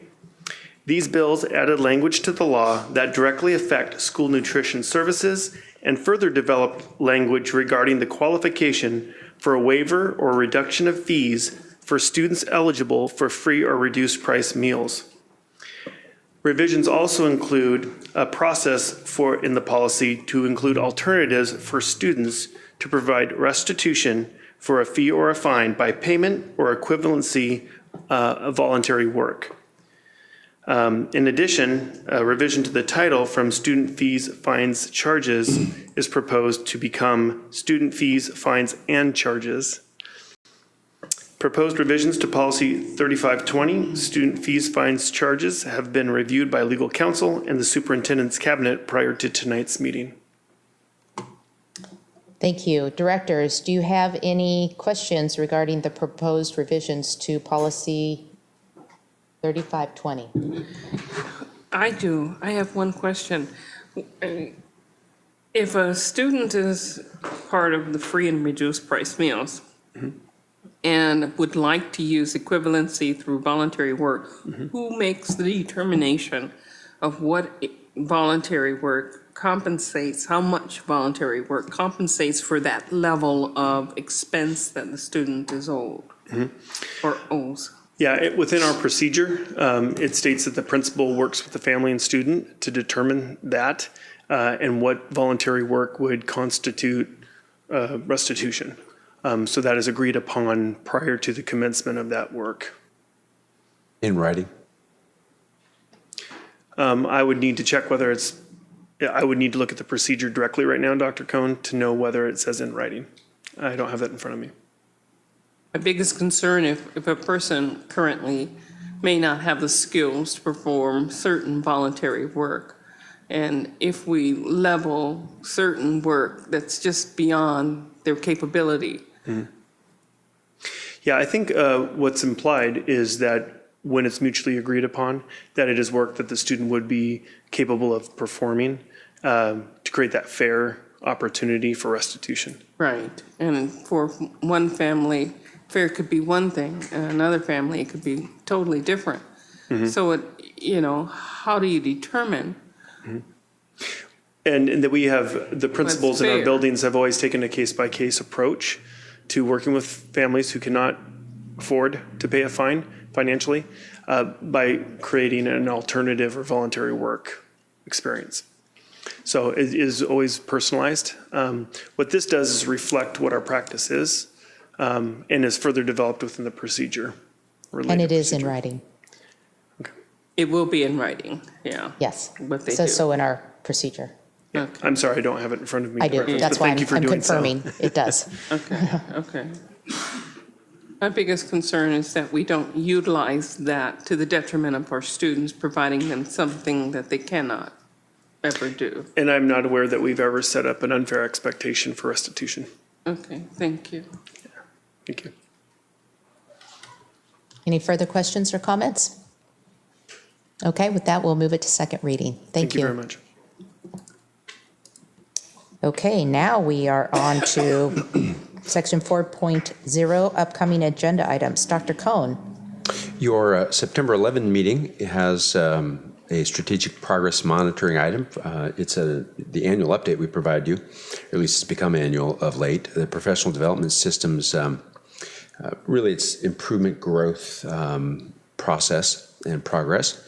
Then you'll have second reading for 3520, and we think we'll be talking about WASA legislative proposals, but we may not be. It just depends on whether or not we receive any. I have a conference call with them on the 7th. So they may be loaded on Monday instead of when we publish the meeting on Friday, depending on how that all unfolds. You'll have your basic education verification, which you're required to approve for the state, and then the ever popular produce contract and the bid list. That's what the September 11 meeting looks like. We always do a little bit of a memorial, a remembrance, a ceremony at the outset. We may or may not have students here to help with that. We have contract approval at that meeting, don't we? Yes, but it wasn't in here at the time. Okay. Yeah. Yeah, and yes, that would be true. You would have contract ratification as well. That's a very good point. September 12, 14.2 is your special meeting to interview board candidates. At this point, you have 3 board candidates and may well have more before the 7th arrives, or as the 7th arrives. That starts at 3 p.m. We will be assigning those for you to take a look at. When they come in, you may have more than 5, so we'll generally just assign them in the order that they've come in, and then you get to decide how you want to change that. And we won't finish that communication process until the 7th. 14.3 is a special meeting. It's the 18th. That's your student performance and educational effectiveness survey review. That's the meeting that you spend with Greg Lobdell of the Center for Education Effectiveness. It's followed then by the presentation that Catherine Matthews does for you in a regular meeting. So those are your upcoming agenda items for the month of September, excluding your second regular meeting. Can you use your microphone, please? I'd like to go on record now by saying that I would love to be at the September 18th meeting, because I just love to hear Catherine and Mr. Lobdell speak, but I will not be able to be there. So I'm sorry, I will miss that. Okay, thank you. Have conflict as well? Okay. I'm sorry? Possible second conflict. Well, if there's 2 conflicts, let's not hold the meeting. We don't want Greg and the staff going to that work if you're all not going to be together. Let's find a different date. I agree. Okay.